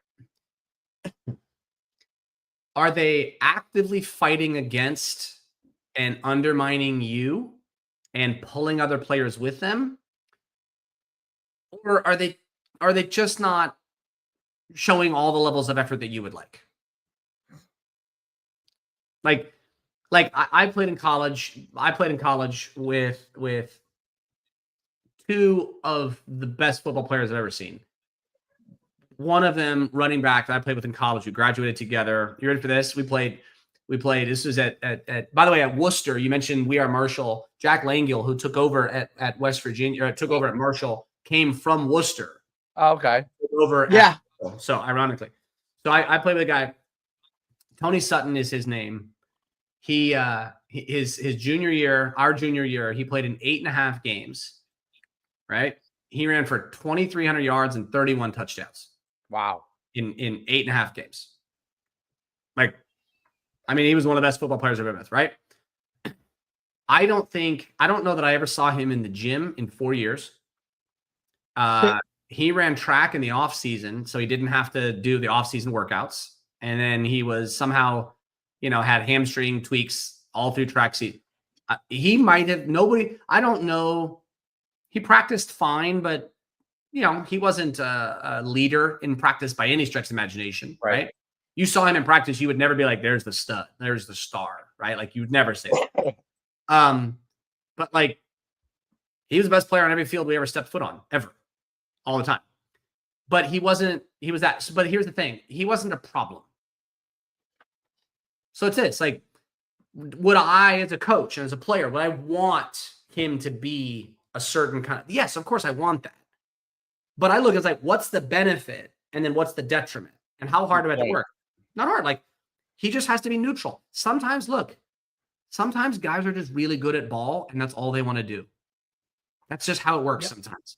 If they're not actively working again, now you give them opportunity, right? You give them opportunity and say, hey, we want you to do this, want you to do that. Can you?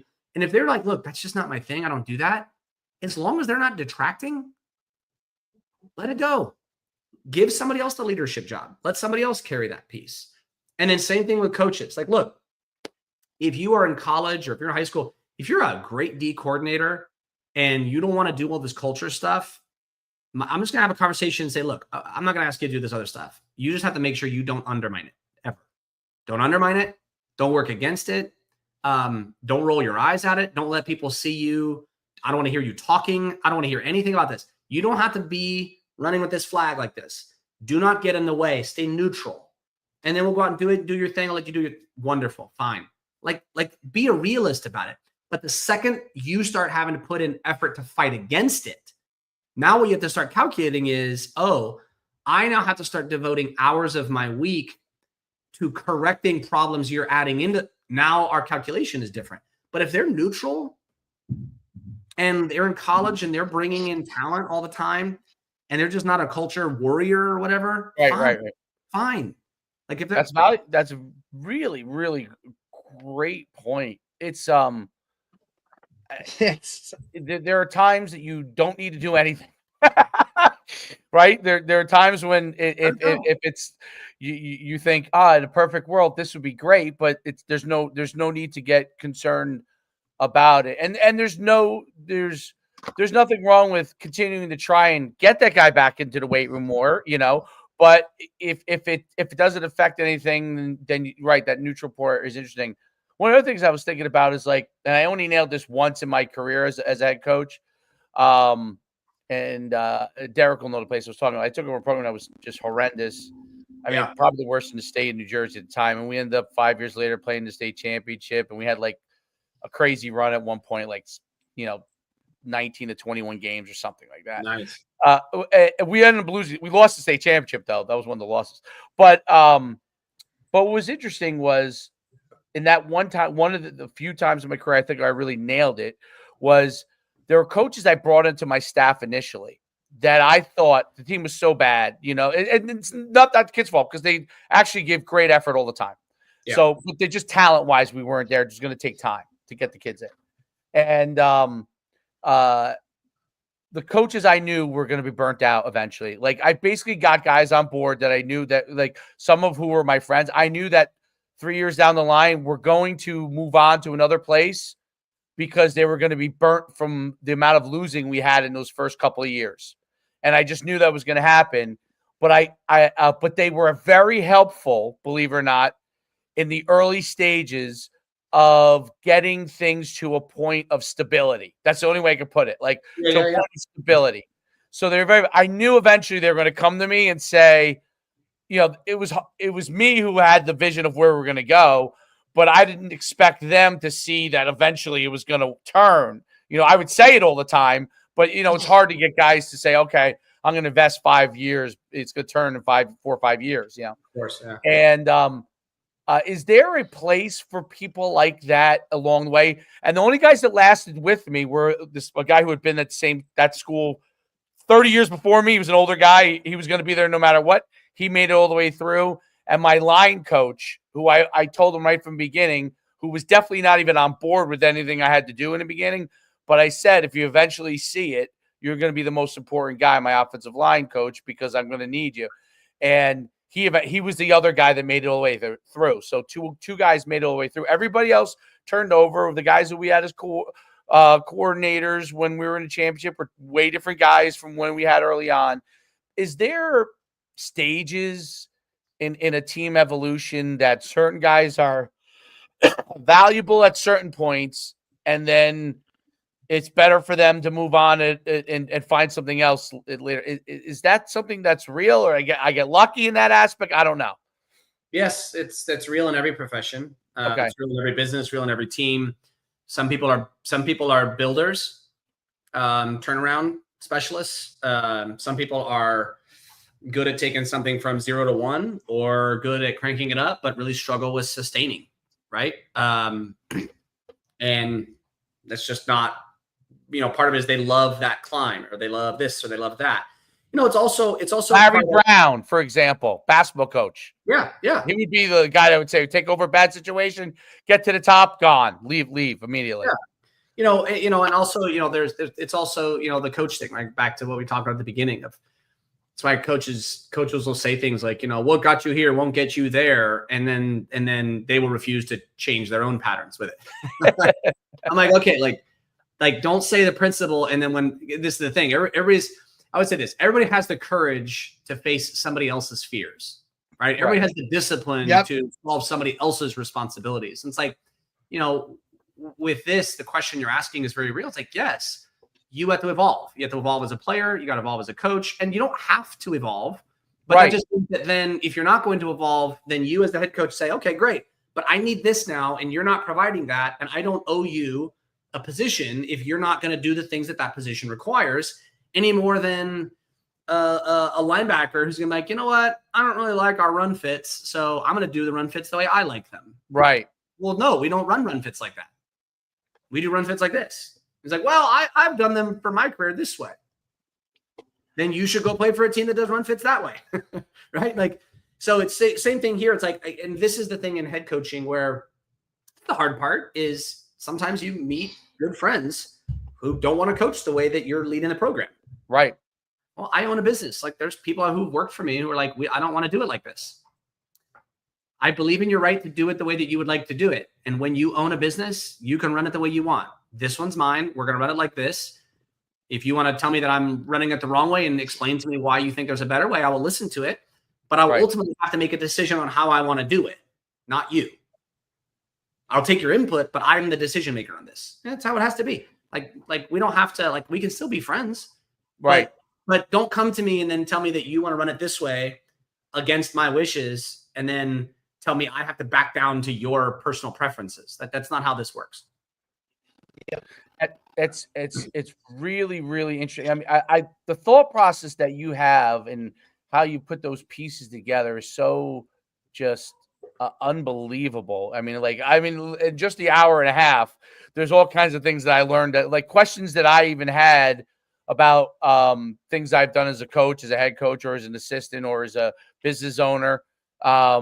It's so interesting to hear the fundamental hard truths that you need to understand in order to be successful and make others around you successful. Because that's very, I mean, football, that's the number one thing that's so hard. It's not just about you having your ducks in a row. You have to be able to help everybody else have their ducks in a row, right? Yeah. You can have your ducks in a row and you're marching in one direction and nobody's following you. It just doesn't even matter, right? Yeah. It doesn't matter. So it's really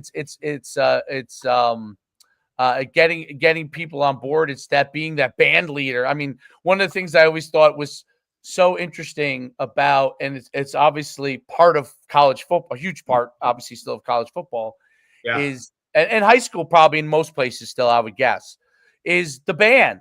The band always intrigued me, not from what they play, because I don't find that, but, Ohio State, for example, how they always are perfectly in sync. And I mean, people don't realize how difficult that is. If one person is out of, not even deciding to do thing on purpose, forget that. Do something on purpose. Yeah, if one person is not in sync at that moment, in time, it doesn't go right, and it's a big mess. And that band leader mentality, that ability to mobilize a large group of people in the right direction, in sync, almost the same thing like a person who's a symphony. Like, I'm not into those things, but I respect it. Like, one of my favorite movies is the movie with what's his name, when he's the band director. Whiplash. And what is it? Whiplash. No, not Whiplash. That's a great movie too. Drumline? with Dreyfuss, with Richard Dreyfuss. Mr. Oh, Holland. Mr. Holland's Opus. Mr. Holland's Opus. And it's one of my favorite movies of all time. And believe me, like, I'm not like, I enjoy music, but I'm not like, I don't really have a concept of what's going on there. But I always found it so fascinating in the story about not just the relationships that he had with his students, but how he was years later, people still, when they came at the end, they play that big thing at the end and all the alumni come in. They still had the exact patterns that he taught them. And they were still in sync in the same exact way, including the governor 20 years later. And obviously, the point I get away from the movie is that his relationships and his leadership was so great, and he never even realized it. You know what I mean? And I always think that that's an interesting part about being a leader. Never realized how great a leader he was to all those people in that area. Yeah. So I think it's a fantastic movie for that aspect. It shows you how the importance of getting everybody in sync and how that enables a great level of success. And sometimes what he had to do, he had to talk to the kid after class and said, hey, your potential is this. This is your potential. You may not realize it, but this is your potential. And when the one girl goes out, goes to Broadway or whatever, like the ability to kind of recognize those things. And then at the same time, as you're recognizing individuals, you're getting the big picture put together, right? Which is such a phenomenal skill set. And the band leader thing is always the thing I think about on that. But for a coach, it's the same exact thing. If you're not coaching those people all the time, your staff and the players, like, that play is not going to work. And the biggest difference between football and band is you have resistance, right? There's another team doing the exact equal thing on the other side, trying to accomplish the same exact thing that you are for their success. I don't know about your experience with musical instruments, but musical instruments, generally speaking, resist the sound I'm trying to make them make. So True. There you go. Yeah, 100%. Good point. I gotta get especially when I play the guitar, it definitely resists me. Yeah, that guitar, it doesn't seem to want to make the sounds I want it to make. Yes. No, it's really, really interesting. I can't thank you enough for coming on. I mean, this was fantastic. If you can just, for people who made it all the way through, obviously the best places for them to find you, to reach you, what are those? Yeah, first place, obviously you can find me on any social platform. X is probably the place where I'm the most frequent, but you can access me anywhere at @TBrianKight, KIGHT. Subscribe to the Daily Discipline newsletter at dailydiscipline.com, and then my website tbriankight.com. And I we just released just published and released the Daily Discipline Journal, which is if you like a daily journal, this is I think of this as it's like a daily devotional for competitors. It's got a series of prompts in there for competitors. If you coach and you have like a leadership council, it's the perfect like companion for a leadership council to get your guys thinking about what they need to be doing each day, each week, with prompts to help them deal with the stuff that they're dealing with in life, right? Especially for high school and college kids. So it's great for everybody. And so that's where I tell you to go, dailydiscipline.com. That's phenomenal. I am going to go right now, Daily Discipline, make sure I get my newsletter, because it's so fascinating. This is awesome. Fascinating Every discussion. morning. And Derek knows I love this stuff, and it's something, I'm sure he's always trying to figure out. I'm always trying to figure out. I'm sure even though you teach it, you're always trying to figure out better ways to do things. And it's important. I'll say the same thing. I'll say the same thing my dad said, because it's true. Maybe the only reason I'm good at teaching it is because I have and continue to make every mistake in the book. Do not mistake my enthusiasm, my clarity, my confidence with somebody who has everything figured out and look, I got 2 kids and I'm trying to teach them how to compete and how to be responsible and how to make decisions. I'm married, you know, I don't know that my wife thinks I know how to make good decisions. I mean, I'm probably not alone on that one. Right. No. So I am, I'm just somebody who's hungry, right? I know what I know the way I like to teach this. I know the way that my mind works. I like making things simple. I like providing clarity, and you know, I love making mistakes. I like going confidently into things, and then I like to find where I'm wrong, where I make mistakes, figure out why, and then correct it and go figure out how to do it better. Like that's what I get fired up on, and I just want to apply it to these things. So I'm on the same journey, the same path as everybody else. You know, I'm just doing my work. No doubt about it. Brian, I'll tell you this too with wives. I'm every once in a while I just have to, you know, yell out loud to my wife, I'm the greatest thing since sliced bread, because she's pretty good at making sure that I know that I'm not. So sometimes I just have to yell it out loud to her. I said, don't you know I'm the greatest thing since sliced bread? You know, like, come on. I have a wife. I got a wife and I got a 5-year-old daughter, and they are both good at the same 2 skill sets, making us. Nobody can make us feel better, and nobody can make us feel worse. That's exactly right. That's the greatest things that they do. Women are phenomenal at it. Phenomenal at it. No, it's great having you on. Absolute pleasure. Listen, anytime you want to come back on, something you want to bring up, something new you're working on, so you know, we'd love to feature it. Love it, guys. Hey, this was awesome. Great to see you. Have a great day. Thanks, babe. Really appreciate it, man. Enjoy. Absolutely. Bye. That was phenomenal, dude. That was. He's the best. Well, you know how I think about that. That was one of the best things I think we've done, and hopefully, when I get more of the, actually, the good thing is the cut ups. That software I'm using, and now you have to put it in and then it cuts it. Now it's cutting it automatically. It's just a matter of me going in and uploading it. Right. And I always want to upload he is for him personally, like he's so receptive, you know what I'm saying? Like, you know, I've known him for a couple of years now, but like anytime anything's come up, you know what I mean? Message, like I said, his daily discipline email comes out every single morning. You know, it's part of like, you know, I read my Bible verse and then I read BK's, you know, letter. And every day it's just, you know, constant. It's good. He's constantly perfecting his craft. He's really taking it to a different level, right? And obviously it was a great thing for him to hit on it with Urban, like first the egg, but you know, he learned it all from his dad, and his dad kind of, you know, was like, hey, do it if you're going to angle it towards sports or whatever you want to do. But I mean, he speaks all over the country. And because he's like been an athlete and all of that, I think it adds a little bit of different type of approach to the whole kind of thing. But so good. I've heard him speak in person, you know what I mean? Like just all of his stuff. It's like, it's really good, man. And he, like I said, extremely receptive. Anytime I've ever needed anything, it's like, bam, here's a message. Hey, here's the answer.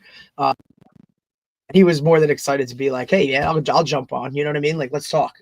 So it's really cool. And you know, his stuff too, I think it's one of the best things about his stuff goes across all boards, right? Whether it's sports specific, business, like, you know what I mean? Like age level doesn't differentiate. Like everything that the stuff he talks about can help everybody in whatever world you're in, dealing with whatever you are, it's ages or yourself or just the program and that stuff. Like that's why it's, you know, I really flock to it, and it's like somebody can take everything from something. So it's really awesome. Good dude. No, I think that's like when I did I don't know, I think I told you, right? I went to I did the John Maxwell leadership. Yeah. You did the couple days, right? Right. You did a couple days of it. It was like 4 days, and you're down there. It was a life-changing experience. It was great, and you know, you get certified, so you could go if you wanted to go and become like you know, like coach and all that stuff, and like coach others on it. But it was phenomenal in the sense that there's a lot that you had to look at what you were doing, and right, and what was involved. So it's interesting, but like some of the questions, like he answered very quickly, like some of the questions I always had, because, you know, it's hard on the college level and the pro level. I could imagine if you have a guy that you know is not on board. I'm sure it happens all the time, and you have a guy that's on board. Oh my God. Absolutely. High school, it's difficult because they could be chirping in the hallways and there's no way you can know it. And, you know, like no one's going to tell you. And like that was why I always liked, obviously, and you notice this because I learned it from early on in coaching. Like I was big on, I needed like you were my right-hand guy at RBR. Like I needed a right-hand guy at each place. Like Dom was my right-hand guy at Indian Hills. Like, so I, at Farina, you need Farina was my right-hand guy to preach that message, right? You need that guy to preach that message. And like when, who kind of could say, hey, all that, yeah. Or like, you know, off on it for you. You know what I'm saying? Like that's how I always looked at it. Was like, yes, like, hey, not that you didn't disagree you might be with questioning this, right? You might be questioning this, or this is different, yes, but understand, like, it works, and it, like, you know, just another kind of like check the box for this guy, and like vouch. I don't want to say vouch, but you know what I mean. Just kind of more hammer home that message in a different, maybe a different way. Right. It's just how, you know, and you'll find it interesting as an assistant coach, like that's how it works, you know, like you want, like, because that's who the players are going to go. Right. Like sometimes they're fearful of going to the players, head coach, other coaches, the head coach, other coaches, right? Yep. So my right hand guy, believe it or not, my right hand guy at Saddlebrook was Leo, and he was really young at the time. Okay. Was Leo Chapina. He was really my right-hand guy because I had a lot of young guys, you know, I didn't have at the time. Right. Then Farina, okay, so Leo became obviously a very successful coach in his own right. Farina has become a very successful coach, especially as a wrestling coach. Right. You obviously is a very successful coach. And then Don Maleri, who became the head coach in the Hills. So, like, I think that's important because you don't always – what people don't always realize is who the right-hand guy really is. So sometimes people think this guy's his right-hand guy, and then the players realize, the players figure it out quicker. Oh, this is really his right-hand. Like, this is really his right-hand guy. So Farina was an offensive line coach. He wasn't a position. He wasn't a coordinator. Didn't want to, by the way, be a coordinator. You know what I mean? Like, he wanted to coach the O-line, and he knew that was his role. And he knew that what he did, he could do that well. And you know what? He wanted to get everybody on board. And we used to talk that was at the time in that program, that was the hardest thing to get good. And that was the most important thing. Like if we ever got that good, we always said, if we ever got that good, we have a chance. Like, and so he, you know, eventually, and I can tell you this, my first 2 years, I can tell you that Farina got in shouting arguments with me on the field. Like I disagreed with me on something. But the thing was, I realized out of that, not that he was, whether he was right or wrong, it really didn't matter. What I realized, he was passionate about helping the kids be successful. So I took away from that as like, okay, yeah, you know what? No one likes to be yelled at. No one does. No one likes to be in an argument. But I realized this guy wants this thing to go in the right direction. And I got to figure out, how can I help him be successful? Because he's not at the stage where he could be a coordinator. He wasn't that guy at that time. And so I got to make him feel like he could be successful, because I realized if this guy feels like he could be successful, and you know what? Eventually, this is the crazy part. The guy who used to set up the middle school meetings that used to get all my players eventually was Farina. We knew we needed Leone and Edgewater to really get on board, because that's where a lot of the big athletes could come from. Powell Park was the kids who were tough as nails and all that stuff.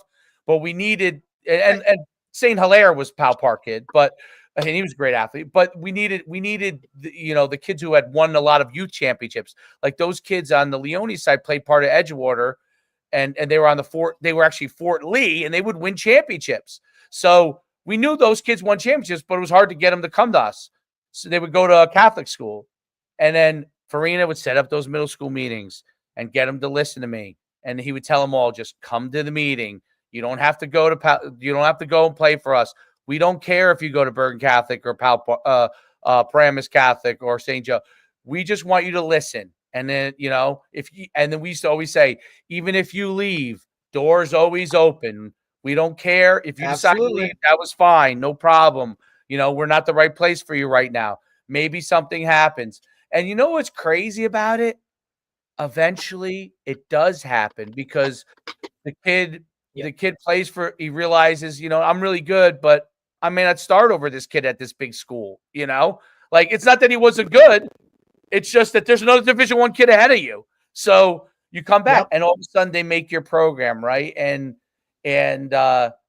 that's the thing that is so hard. And listen, I failed at it many times too, right? So, but it's finding those guys that can help you articulate your message. I'm sure, I mean, I'm not a college coach, but I'm sure if you go to every staff in college, there's a guy that the head coach relies on. That's, usually it's every time. Yeah. That's his guy. That it could be, look, at Bill Belichick, it's the GM, Lombardi, right? It's, and you notice Lombardi does all the videos, right? And all that stuff, because that's who he relies on to communicate his message, right? And so there's always a hire right away when a guy takes over a staff. I mean, look at Greg Schiano. How many guys has he brought in back? Right. Rutgers from other places that are, his guys. Every school does that. Every coach does that, because you want guys in your building that preach your message, that are aligned, that also, hey, this guy can, I get calls all the time, even if it's not for me direct, like, hey, Derek, I have this position open. Do you know anybody? And why are you reaching out to me? Well, because I've coached with that guy. I know what it takes. You know what I mean? So they want those people that the understanding of this is what it's going to be and all that. Like, but that stuff is so important to have those guys that preach that message, that hammer home, like, yes, this is what is going on, right? Because a lot of times, players, it's difficult for them to directly or to see it, right? Or they're going to question it, and they need that extra level of, signing off, certifying like what is going on is the right thing to do. And then when they hear enough of those voices that are all aligned and going together, like that's when you can have success. So I just think it's one of those things. It's like, it's so underrated, I think. You know what I mean? In terms of like when guys are trying to put all that stuff together. And yes, sometimes there are situations where like, hey, this guy has being told that this guy needs to be a part of your staff, or because especially at the high school level, because he works in the building or whatever, everybody has that. Yeah, everybody has that. And but just like BK talked about, right? Like then if those guys are on board, you isolate them, put them in uncomfortable situations, and then it's either, look, you're on board, you're not, you're going to be the one that's the outcast because you're not. So you're going to stand out in a negative manner. And if that's what you want to do, you're ultimately fire yourself. So, here's how it goes. Well, that's a great point. And we've seen that over the years. And absolutely. And the other thing that's very hard too is, and you mentioned players, is sometimes a class has to realize that they may not get to the mountaintop, but they're important to make sure they're more successful than when they got in there. And you are a key part of what, like, we're going to win a state championship in 5 years. And guess what? I'm sending you guys rings because you created the foundation, because ultimately you saw the vision. Unfortunately, it hit you later than it should have. Like later your on in team your isn't career. Good enough athletically. Right. That happens. That's part of it. That's all part of it. But you might understand play great. the process and all that games. You might win 6 games instead of 3, but you're still not going to be a champion. But you will. And it reminds me, because I know you love this movie. So remember when Nick Nolte in Blue Chips talks about has a speech where he talks about, what my best coaching job was last year when they were, I don't know, 16 and 14 or whatever. When we were a 500 team, we were mediocre. We weren't very good, but those guys gave me their heart. Yeah. Yep. So and I think that's that's also hard for coaches, and that's probably also hard for coaches in the new modern world where the only thing that matters to almost everyone is how many championships and wins you have, wins and losses, and all that it, kind it of makes nonsense. some coaches jump steps and cost their future by jumping a few steps. Which is hard. Like, I don't know if you watched. I whether sometimes I agree with Dion, sometimes I disagree with him, but I do find him fascinating in what he spouts because he does come up with some crazy shit. Yes. And I find it interesting because coaches do different things at different times based off of where they are. Yep. So 100%. Dion 2 years ago was doing whatever it takes. Okay. Getting his kids, getting all, which it doesn't matter whether I agree or disagree. He did what he thought was necessary. Right. Now he's saying all of this is not good. Right. This is not good for college football. He's flipping the switch a little bit because he's in a stage that's different where he's basically restarting. Okay. Correct. Yes. He's restarting, and in restarting and having to kind of build the foundation, he has to buy time in order to get him to the point where he can then reload financially and all that kind of stuff. So it's interesting to me how coaches move things to where their current stages are. Absolutely. And it's interesting. And so like some of these guys are calling them out, but I just think in general, I don't care one way or the other. Like I wouldn't do it that way, but it doesn't matter to me one way or the other. I just find it interesting to see how some coaches move. And then you have guys like when Nick Saban was a coach who just follows the same exact process all the time until he felt like he was no longer going to be relevant the way that he was before in that process that he has, which I think Nick Saban to me is fascinating in his self-awareness. That's right. I know this is not same with Mac Brown, right? Yep. This is not for me. I didn't sign up to coach in this type of world. You know what? Like, because look, we all know at some point it all ends, and I'm sure it is extremely hard to like get out of the thing that you've done at a high level for a really long time, right? Bobby Bowden, Joe Paterno. I mean, we could go through the list of guys that quote unquote stayed too long or outwore their welcome, right? Like that's hard to do. It's a hard world. So for guys, it's the same thing when I respect guys that are like, hey, this isn't for me. I don't want to coach. I walk away. Or even sometimes I've had players, right? Guys that were high level players that came in and said, look, I know like this is what it is, but I don't love this. I don't really want to do it. So you know what? Like, it's not for me. I'm going to walk away. And you're talking about, like, I respect that, right? That's self-awareness, especially at a young age, like a high school level. That's really, really difficult to do.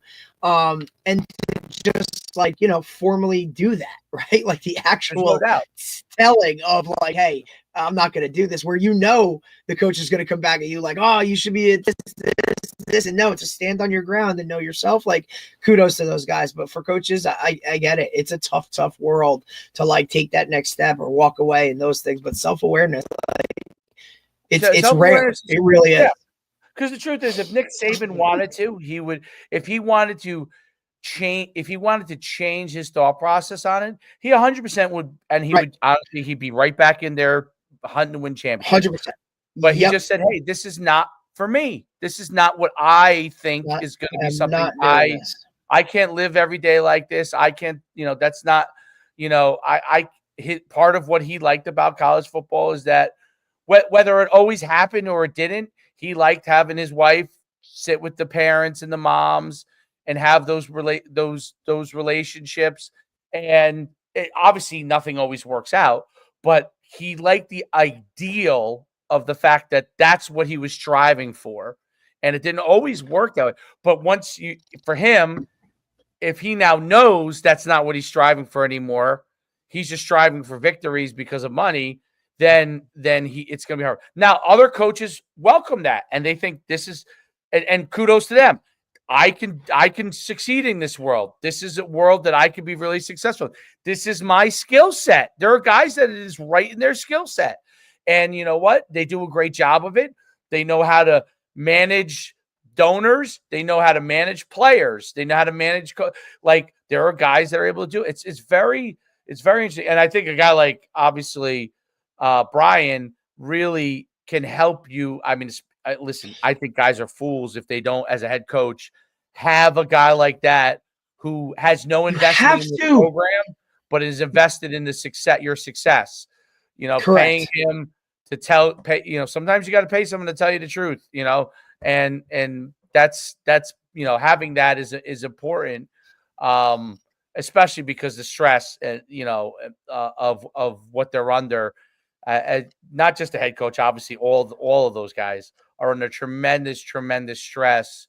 And any person, listen, anybody, construction workers under tremendous stress if he loses that job. But as far as stress, we're meaning like everybody from all over the place is pulling at you all the time. And I think that's the thing that makes it difficult. And it's a booming, you could say whatever, like if you want to look at booming professions, like football absolutely. coaching is a booming profession, there's continuing to grow opportunities there, which is I would have never, by the way, 25 years ago realized it would have been like it is. That's definitely something I did not have the foresight on. But God, absolutely. Could you imagine? Like, I just think that like you said, you made a great point. I think outside source that has no investment in the program whatsoever, right? That can now ultimately tell you things that are uncomfortable for other people telling you.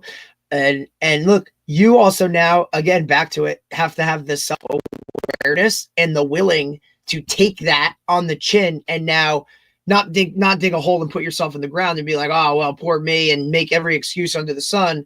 You need to now flip it, change it, use it as your fuel, and now go get better because of it. Right. And I think there's always Did you watch? Oh, Billions? Yeah.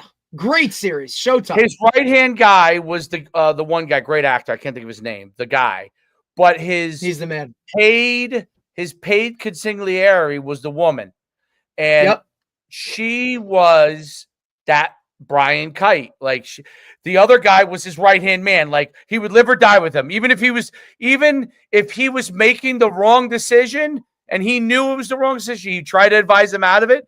But if he was going down, he would go down with it. Like he was his road dog all the way.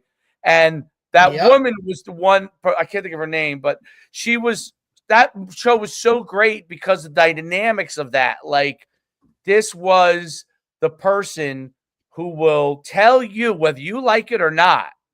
Right. If you're wrong, you're right. This is the pulse of the room. You know what I mean? Like she talked to all of them, not just him. They all knew that obviously she was going to tell them, but they could still talk to her and get the correct answer, even though I thought that was, I don't know if every big company like Morgan Stanley has that. They probably do have something like that. I'm sure they do. That's probably where they got it from. You know what I mean? The Billions got it from, but I think that like in college football, you need that person that is also available to your staff. You have to. It's almost that middleman type of situation where, look, my whole thing about being an assistant coach is you always want to bring solutions, not problems, right? Like answers to hey, this is going on. Make that coach aware of what it is. But look, I'm handling it. If it gets to a level where I can't, I will let you know, because to me, it's all about communication, right? Everything that happens or is going on, I want my head coach aware of, because sometimes he's going to say, hey, I'll take care of that.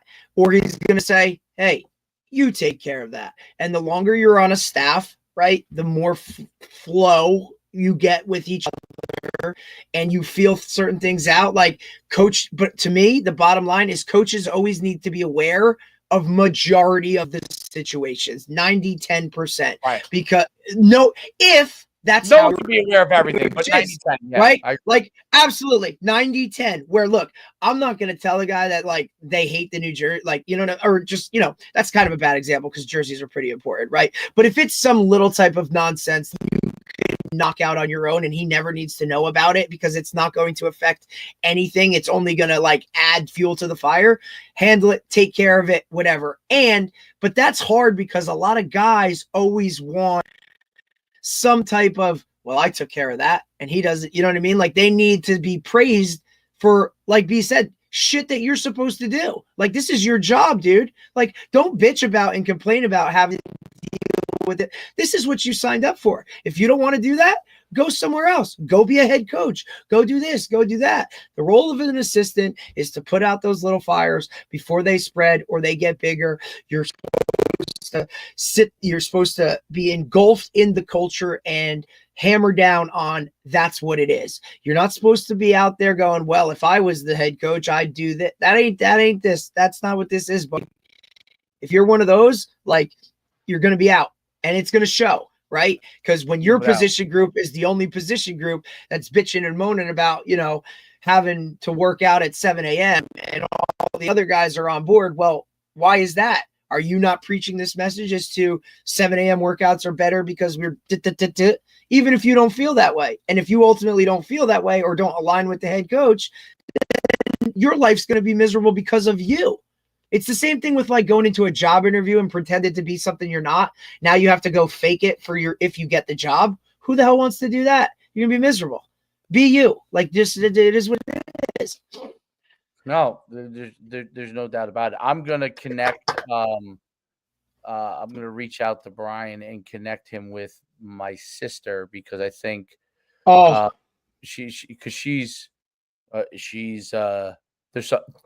she won something big. It's gonna come out soon, but like good for her.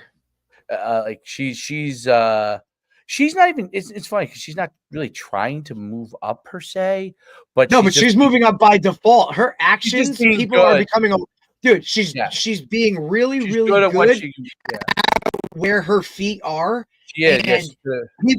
People are now saying, hey, this, she's unbelievable, and now everybody's like, well, how does she do it? What does she do? And she's not even trying to do that, dude. She's just being who she is, and it's. You know what I'm saying? Like it's a great example of kind of guys like Brian.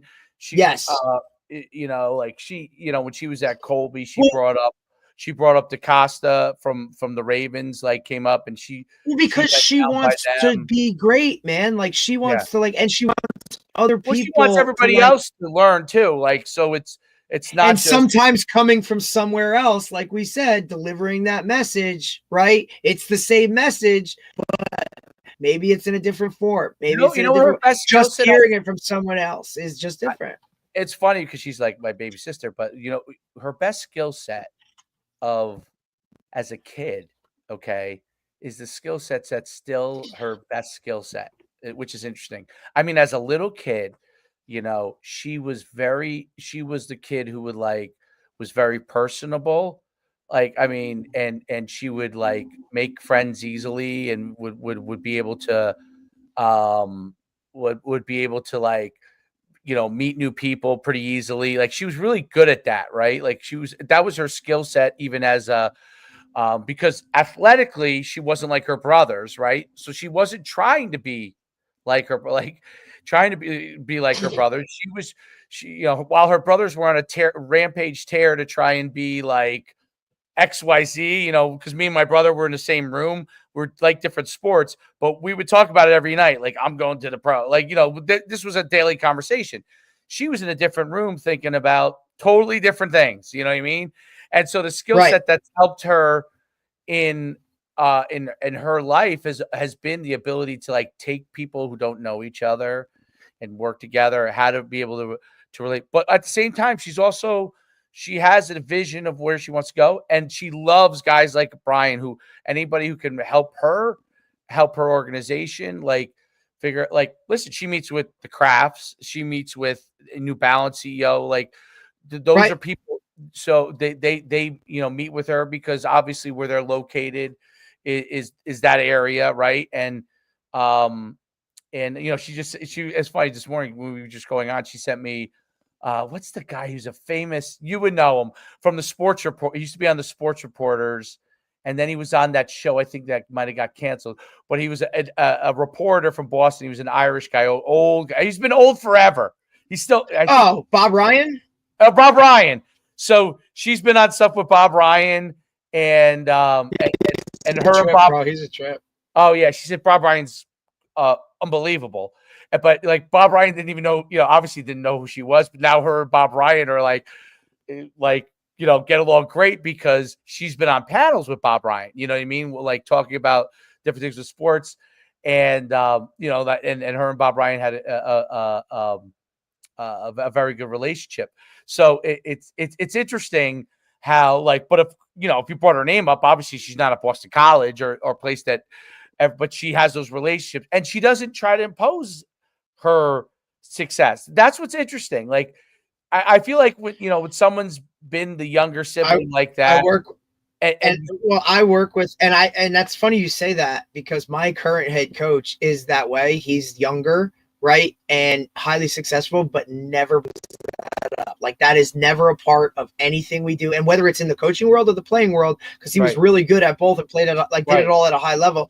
That's never a thing. Like even sometimes when I'm like, hey, when you were a quarterback, like how did you look at that or whatever, and he's like, coach, lifetime ago, doesn't matter. I'm like, oh, okay, you know what I mean? Like right. All right, like sometimes like he'll come out, like if I ask him like, hey, when you were at this place, how did you handle this, to get a frame of reference, that's different. But like when it's about like me, nope, like it's not about that. Like okay, like so yeah, I get it. I think you learn, like, depending on where you are, you see what, if you have siblings, you see what the other people are good at, and you might realize I'm not that person. Like I'm not as good as that person on these things, but I'm pretty good at this stuff.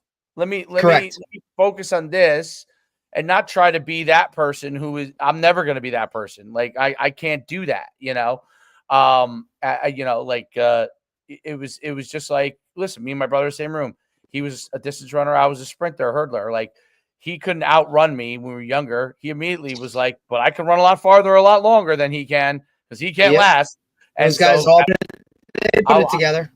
Yep, it's interesting, and I'm sure your sibling the same way. But anyway, let's get off. Great by the way, tremendous viewership in this podcast. So BK's got a really good following too. Also, that was our 200th episode. Oh, dude, it's a lot.